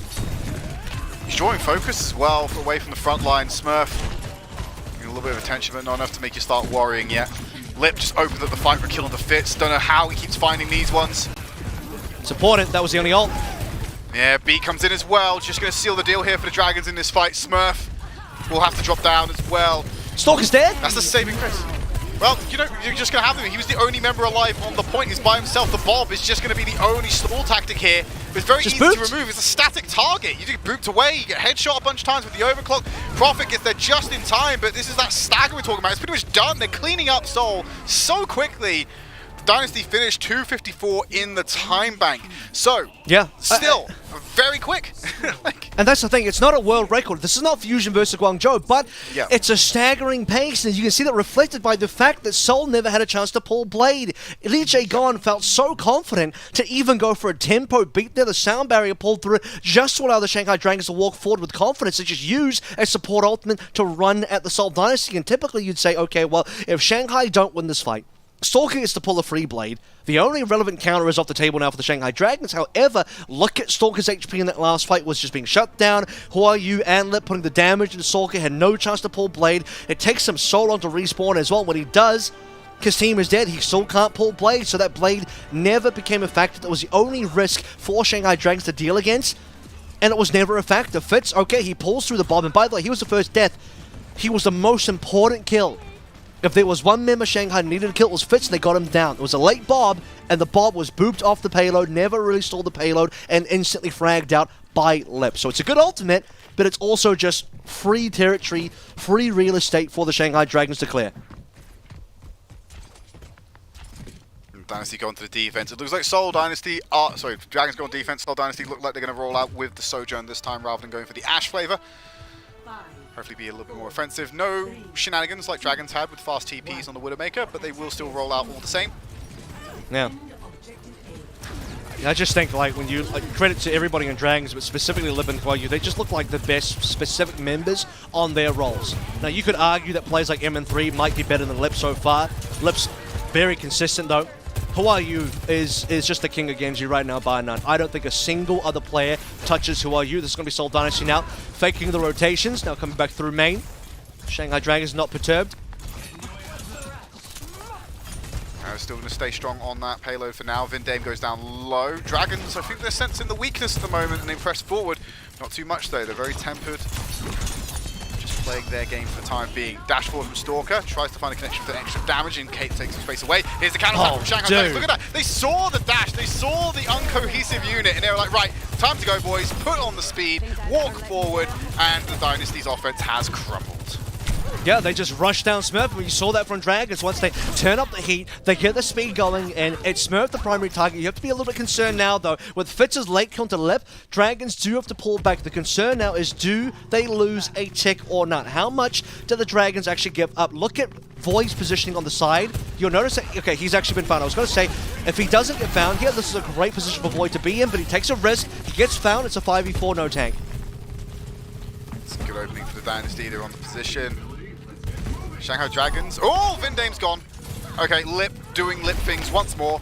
Lijiang gets answer back. Traded. Lucios have been traded. I think they bought enough time potentially for Void to come out here and potentially go for the defense. Is the Arc is isolated. They will be going down. No way they lose this to Stalker.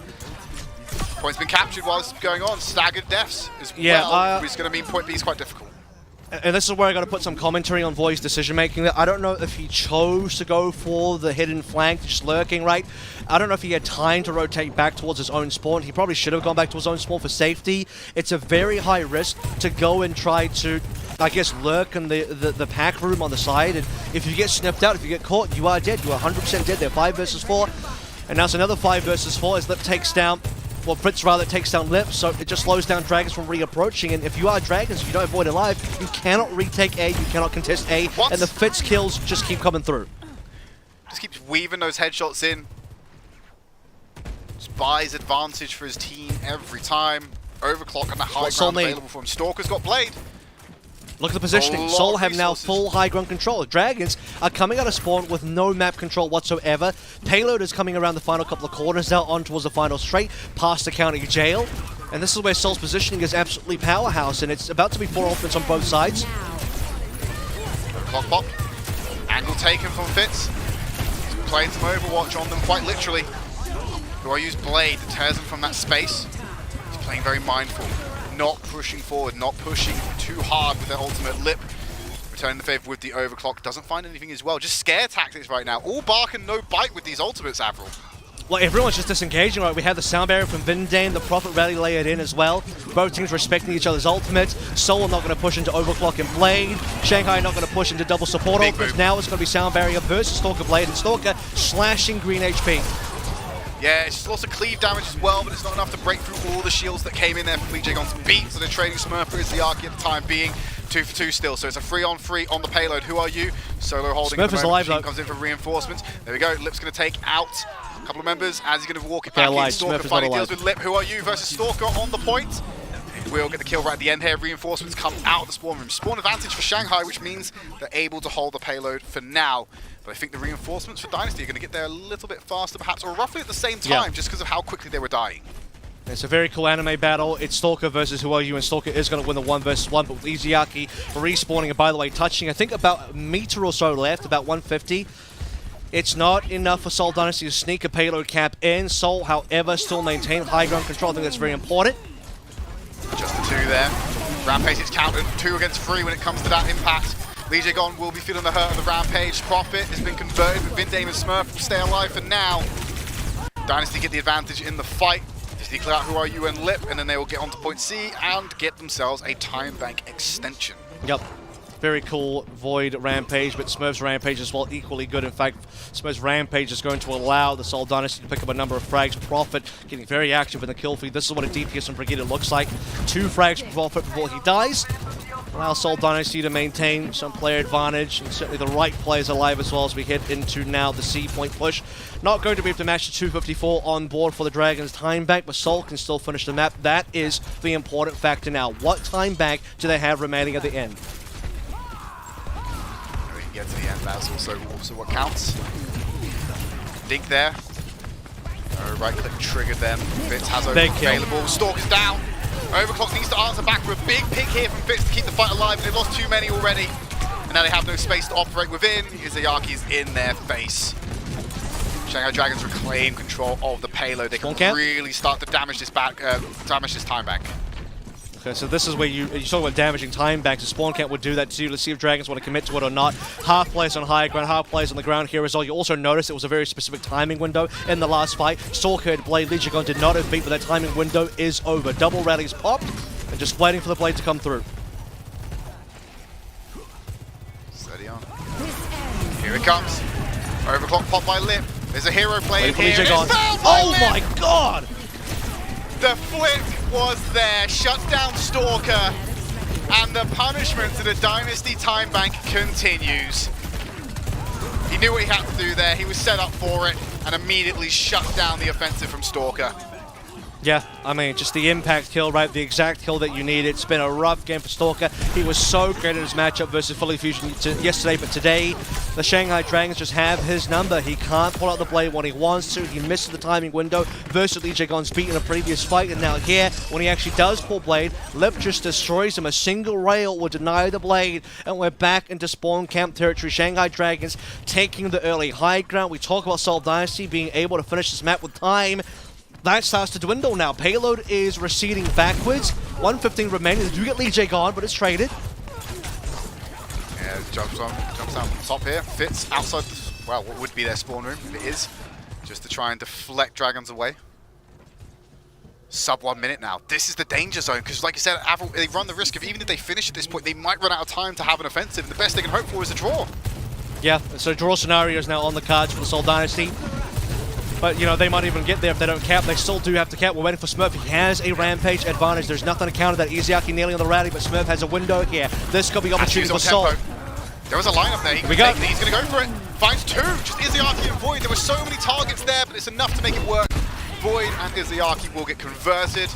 Really making use of the anti-heal here. Home stretch for Seoul Dynasty. 30 seconds remaining. Shanghai Dragons, they can play for the stall outfall and guarantee that they won't lose.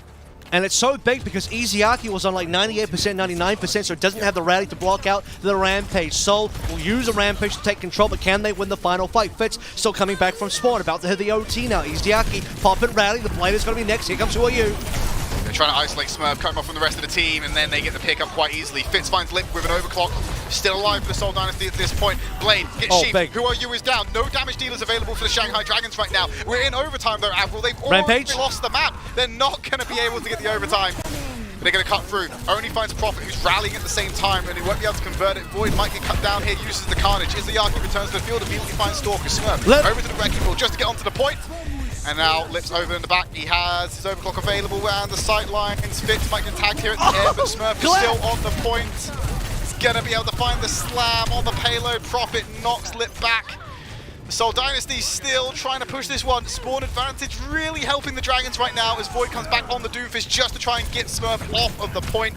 They've cleared enough bodies. The stall tactics can only work for so long. Over time, as the swap comes in, they trigger it once more, but it is the last time. Shanghai Dragons secure map number 2. They're going to series point.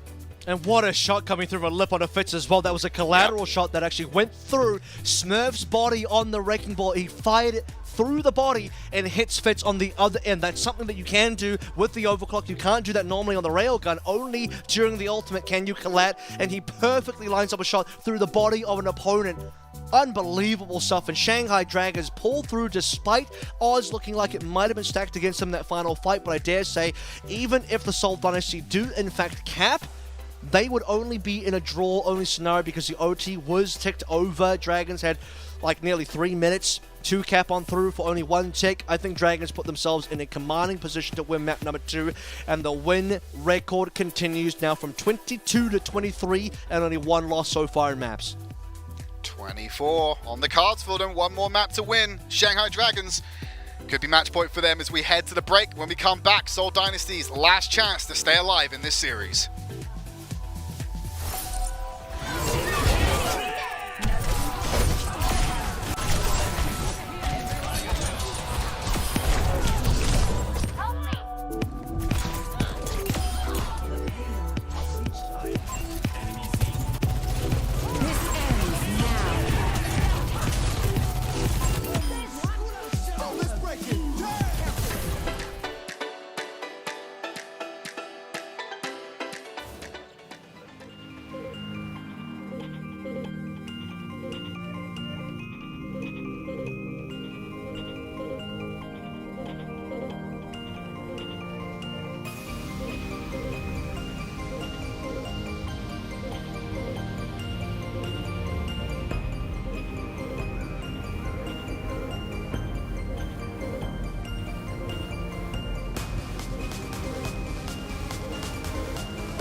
Shanghai Dragons, they currently lead in their matchup against the Seoul Dynasty, and they are one map away from securing themselves a spot in tomorrow's grand final. We expected both these teams to eventually get there, or at least I will. I'll keep pushing that narrative. However, one of them can only get there first. Looking like it's going to be Seoul. They just have an escort map in the way, and of course it's Seoul Dynasty's pick, so it's a chance for them to pick a comfort position and try and build a reverse sweep from there.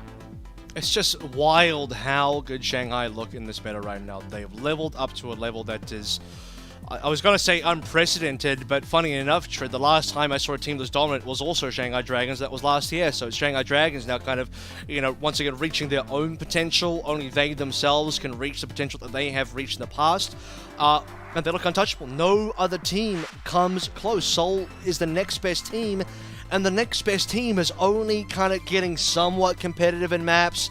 Granted, last time they met, Gibraltar was a lot more competitive. We don't have Gibraltar on board this time. It is going to be Dorado. That's chosen by Seoul, by the way. So Seoul want to go to Dorado. Now, I respect it because historically, Dorado has been one of Seoul's better maps. But part of the reason why Dorado was good for Seoul was because they played the Winston dive here to perfection. You can't play that currently in this particular meta, but you can go back to the Fitz Ashe if you want to, and that has been a strong comfort pick for Fitz. I don't know if I really respect it as a powerful pick overall compared to something like a Sojin. You can see what Lip can do in the Sojin here, and Lip is also no slouch on the Ashe either. Seoul Dynasty, they're clutching at straws. That's kind of my read on the situation here because they're in desperation mode to get anything to work, and so far, nothing is really working versus the Dragons. Who's going to pull out that solution though, Avril? Who is going to be the change? What's going to be the change for the Seoul Dynasty to be able to find their path Prophet through? Junker Queen. Prophet Junker Queen. Are you ready for the role swap? We've had Prophet DPS, Prophet support, come back with the Prophet tank. It's got to happen. No, not at this point in time, no, but that'd be illegal at this point in time. Because he's officially designated as support. It's another meeting of these two teams that looks like it might end in a 3-0. We've had some very close games between Seoul Dynasty and Dragons in the past. And now in the Summer Showdown, it's been very one-sided games, which is just so strange and very uncharacteristic of the rivalry that we've had. But, sometimes that is how it goes. It's a very long rivalry, but some of the games do go one-sided. Some of them are very, very close. And as mentioned and as predicted, Fitz will start on the Ashe. Now, Lip is going to start on the Ashe as well for a little bit. We'll see if he stays on the Ashe. Ashe has a bit more value on Dorado than other maps. But if Shanghai Dragons not getting spawn held, I think Lip might be incentivized to go back on the Sojin. They found Vindame already, so whatever they were trying to do, whatever the change was going to be for the Seoul Dynasty, it's not been a net positive one, unfortunately. Lijiang goes low. Oh, the difference maker is they stay alive. Oh, no. Stayed alive, though. Dynamite ticking down, there's some dot damage applied, Stalker's been found as well. Did not stay More alive. dominance from the Shanghai Dragons. Who are you just chases them down. You actually see Stalker dashing in towards the window. He missed the window and actually dropped down. That's critical because it affects his ability to get away from the other team, and indeed Who Are You chases them down regardless, so it's going to be a late kill. Shanghai Dragons haven't capped yet. Seoul Dynasty in position to go for one more final contest, and they need to protect Fitz as well, so they're going to come in from the side angle, which is important. Some complaints of damage on the team through the audio cues. Fitz turns the corner, sees the Genji, turns immediately back from the corner, doesn't want to deal with that. Shout been used on the point by Dynasty, who are used very low but will survive. Well, he needs to find a health pack though. Can't play with Lip's going to get bombed. at low HP.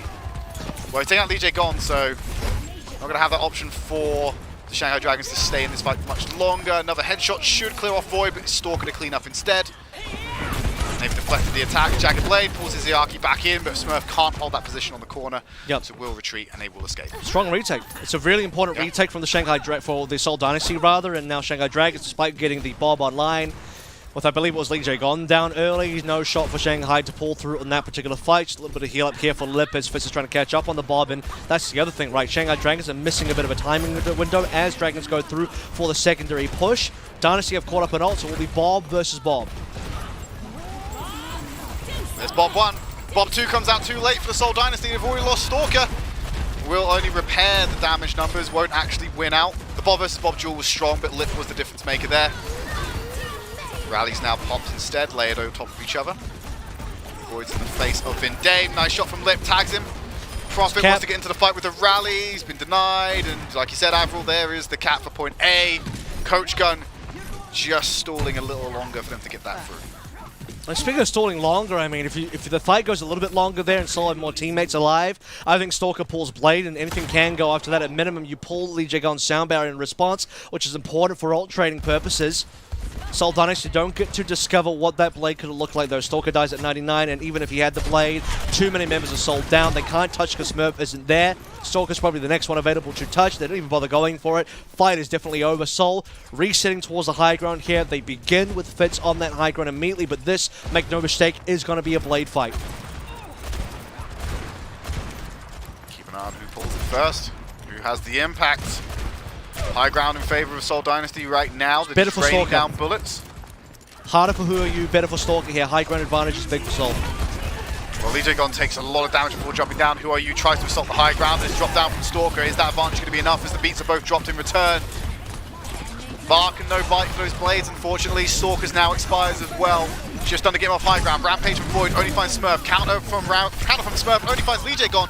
One-man rampages on either side. Mr. Carnage to take out the second support of Shanghai Dragons. Yeah, do you have the Lucio here for the Seoul Dynasty to be able to support them? There's no supports for Shanghai Dragon right now. And Shanghai Dragon still got a lot of push despite having no support, so Seoul backed out. They weren't confident in winning the 3v3 despite having an extra support in there. Didn't want to take the risk. I can respect it, because if you do take a risk and you do lose a member there, you are waiting for respawns, and Shanghai can cap. Here, you allow Shanghai to get a few extra meters. Payload is under the bridge. In fact, it's slightly ahead of the bridge now. The Seoul Dynasty have all 5 alive. It's Bob versus Bob again. We'll see which Bob gets the better of the positioning.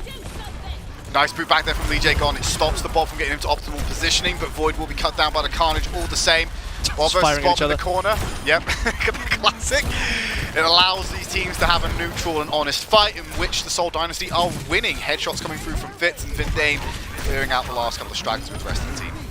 So big that they got Void down first. Smurf just walks up. Seoul Dynasty will win that fight off the back of that tank kill. The Shanghai Dragons, and actually the Seoul Dynasty as well, neither will be pulling the rally through in the fight. We are extremely equal in terms of which ultimates have been used at what time. Prophet is actually going to pull the extra one here. Both rallies now pop. The Seoul trying to go for a spawn camp, but I think they may be overstepped here. They're trying to back out.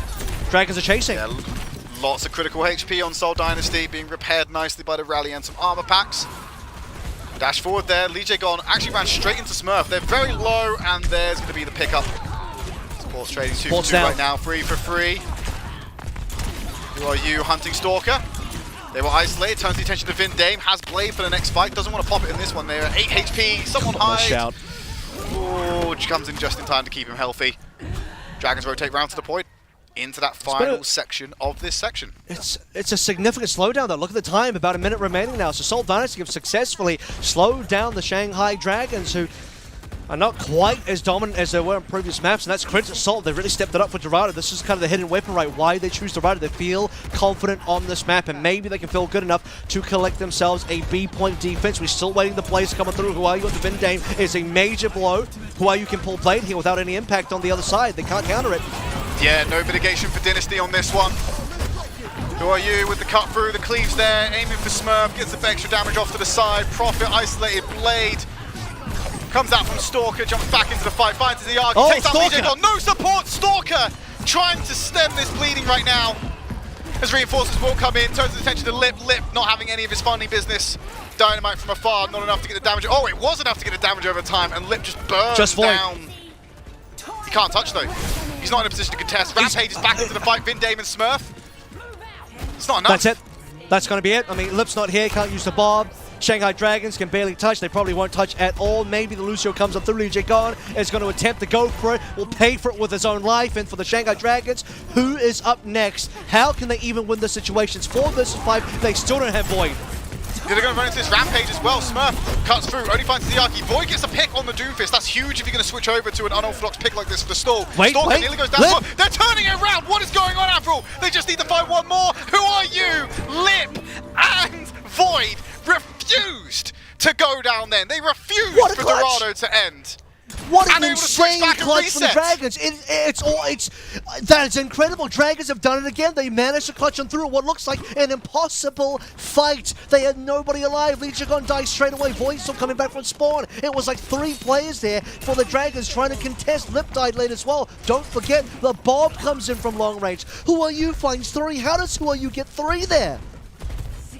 All the work that was set up there from Void at the end, just like on the Doomfist, getting that residual damage. Who Are You then picks them all off. What a mental shatterer for the Seoul Dynasty. They thought they had that in the bag there towards the end. I thought they had it in the bag. I think everyone did.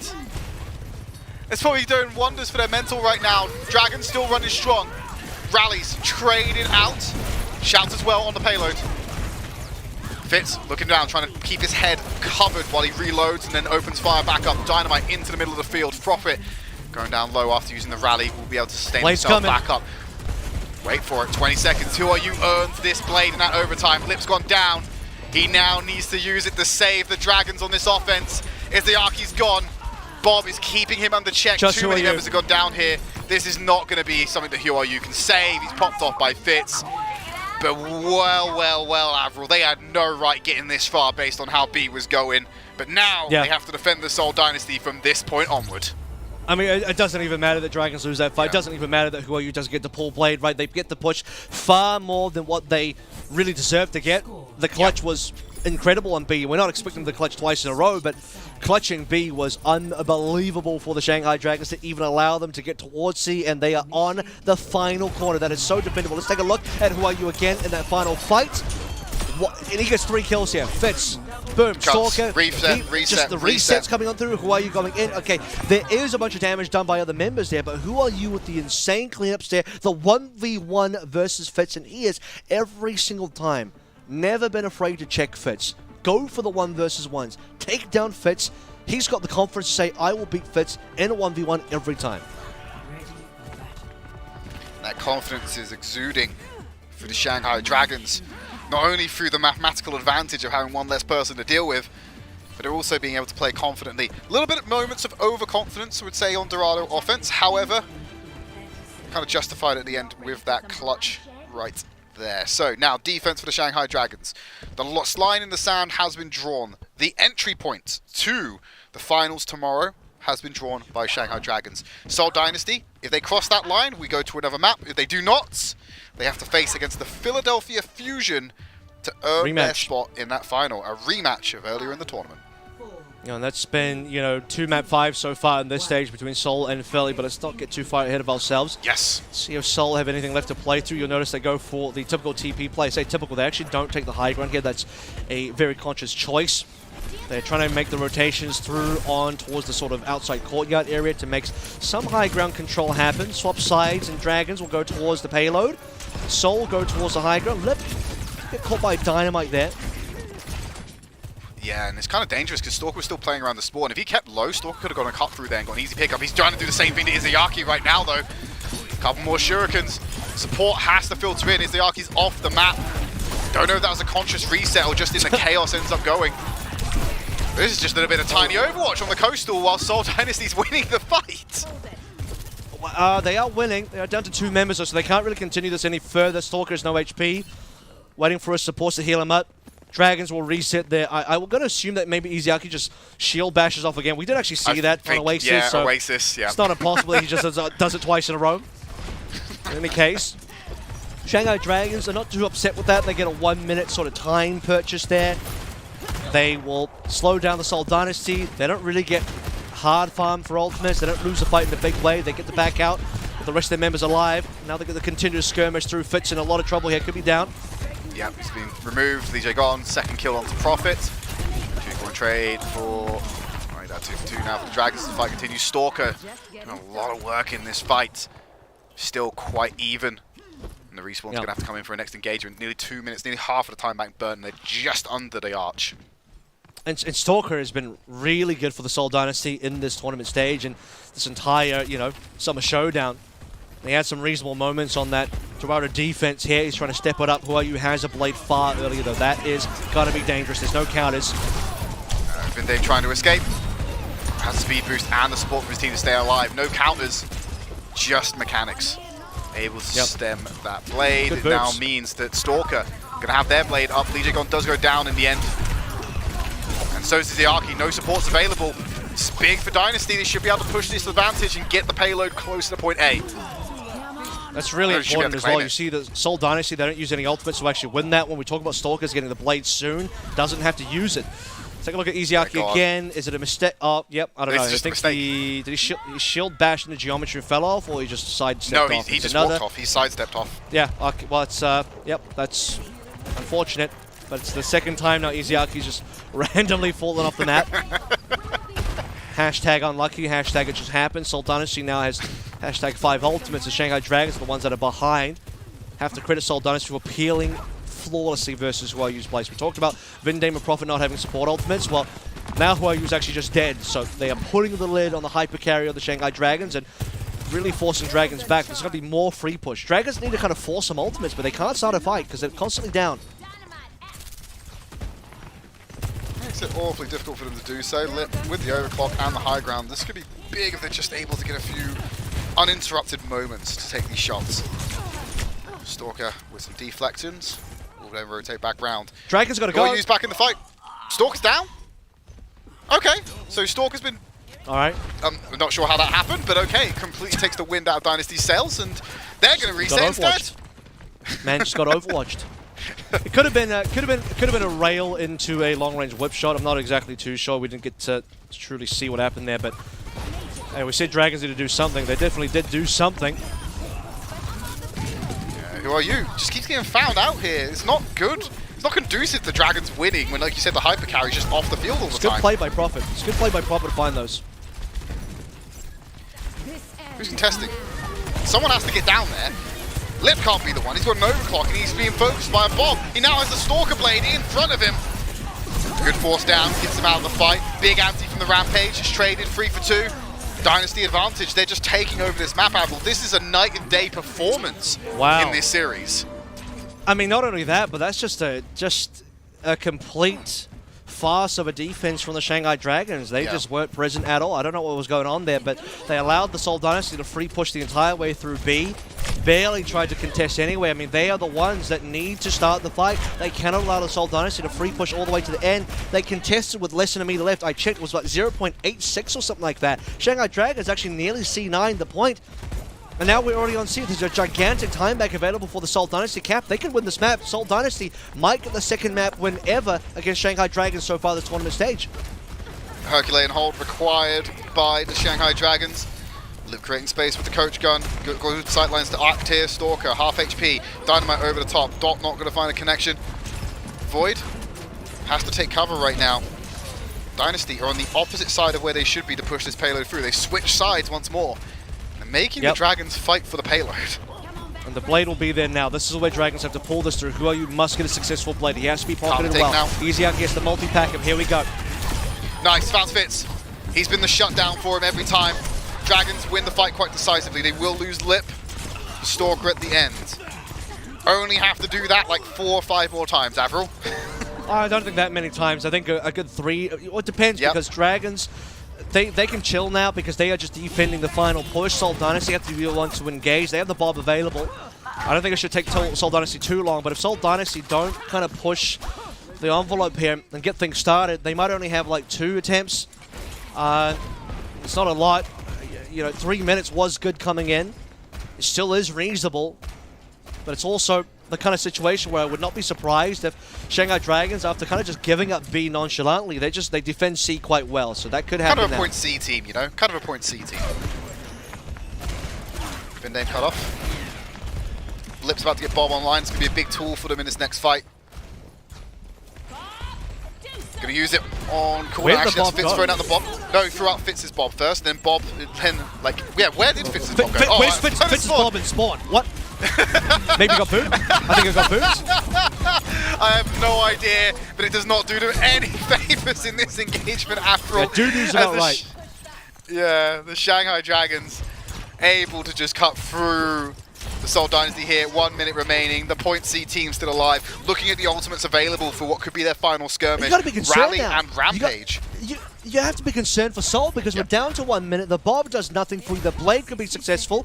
Smurf's Rampage comes up next, but Void has an earlier Rampage. There is only a rally. Stalker's Blade has a window of opportunity here where the sound barrier is not available. The rally can still counter. So if the Shanghai Dragons to use their supports to peel and boop Stalker around to prevent him from getting a good Blade, Shanghai Dragons could hold this one. This Blade, to me, is a bit of a make or break. They've lost Smurf's Smurf. dead. So Soul have to leave. Get out Soul have now. to retreat. Yeah, they have to get out now, but they're being caught. Taxation. It's one of those certainties in life, Avril. 25 seconds remaining. Final offensive, they have to go as one unit. I mean, they hold them here, maybe go for a secondary backup fight. Like, maybe they can, if it's like a staggered one, they can get 2 fights out of this. Fitz is on Tracer. Fitz on Tracer. You can't disrespect the Seoul Dynasty people are going for a spawn camp now because you are going to get back capped, so they have to be wary of that. Yep. Lip needs to get back on the high ground immediately. There we go. So, it's going to come down the Rampage. We still don't have a sound barrier from Lijiang. This is a load-bearing rally from Izayaki. Finds free. Look at the cut down of the Seoul Dynasty. The B comes out. Stalker with the blade onto Lip. Who Are You answers back onto Profit. Stalker can't find the follow-up second. Who Are You has the advantage. Smurf goes through, finding free on the back line with the anti-heal. Stalker getting away with the skin of his life. Lijiang there to destroy him afterwards. Smurf with no HP, no support, cut off from reinforcements. Fitz is the last one alive. They are a Point C team, Avril, and Shanghai Dragons to secure a spot in the finals. 24-1 is their map record. They are still not defeated in any matches. I mean, it's been 4 so far. 6-0 in the qualification stage. Now 2-0 in the tournament itself. Like you said, they got to go to finals. Guaranteed lock-in. They didn't get to play the finals at Kickoff Clash. They didn't get to play the finals at all. Didn't even get close in Mid-Season Madness. Now finally 3 stages deep, we are going to see the Shanghai Dragons in a minimum podium position here. And you're looking at a situation where Seoul Dynasty, the second best team here, still cannot touch the Dragons. 24-1, the map record. The only map loss was to the Philadelphia Fusion. And you start to think back. What if the Dragons did not drop that map to Philly Fusion? It could have legitimately been a flawless stage with no maps dropped. Dragons look flawless.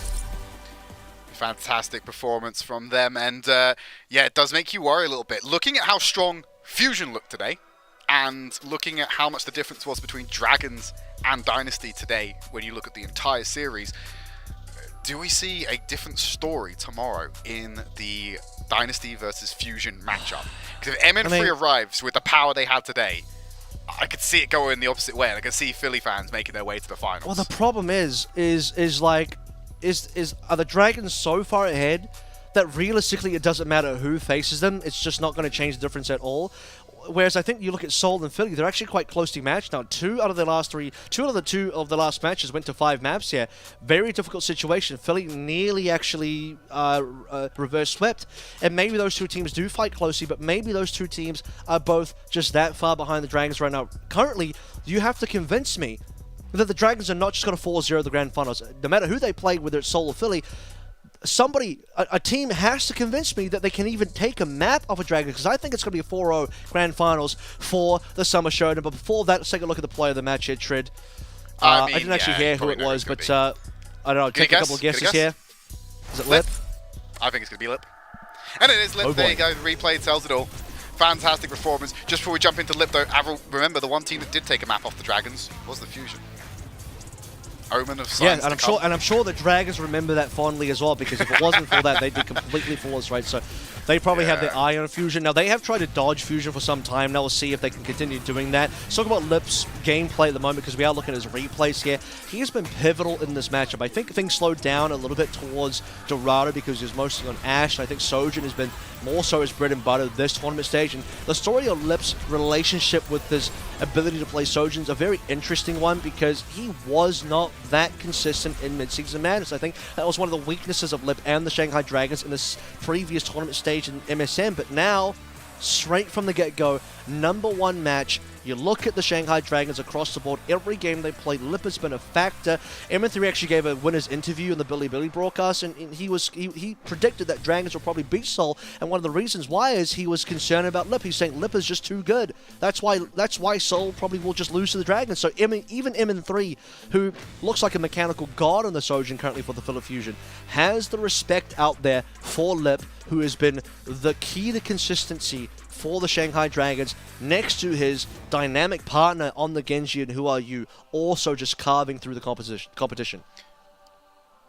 Yeah, it's a terrifying Dragons lineup. Like you said, they are going to secure themselves a spot in the finals tomorrow, so there's all to look forward to when it rolls back round. But of course, that's not the end of the Overwatch League action today. Avril, of course, later this evening, we're going to have North America live from Toronto. I'm sure the fans have been enjoying that up in Canada, getting to see some live Overwatch action. That's all from me, Trid, and of course, Avril here this evening. We're going to be turning up tomorrow, bright and early, to bring you the losers final, and of course, the grand final, the Summer Showdown.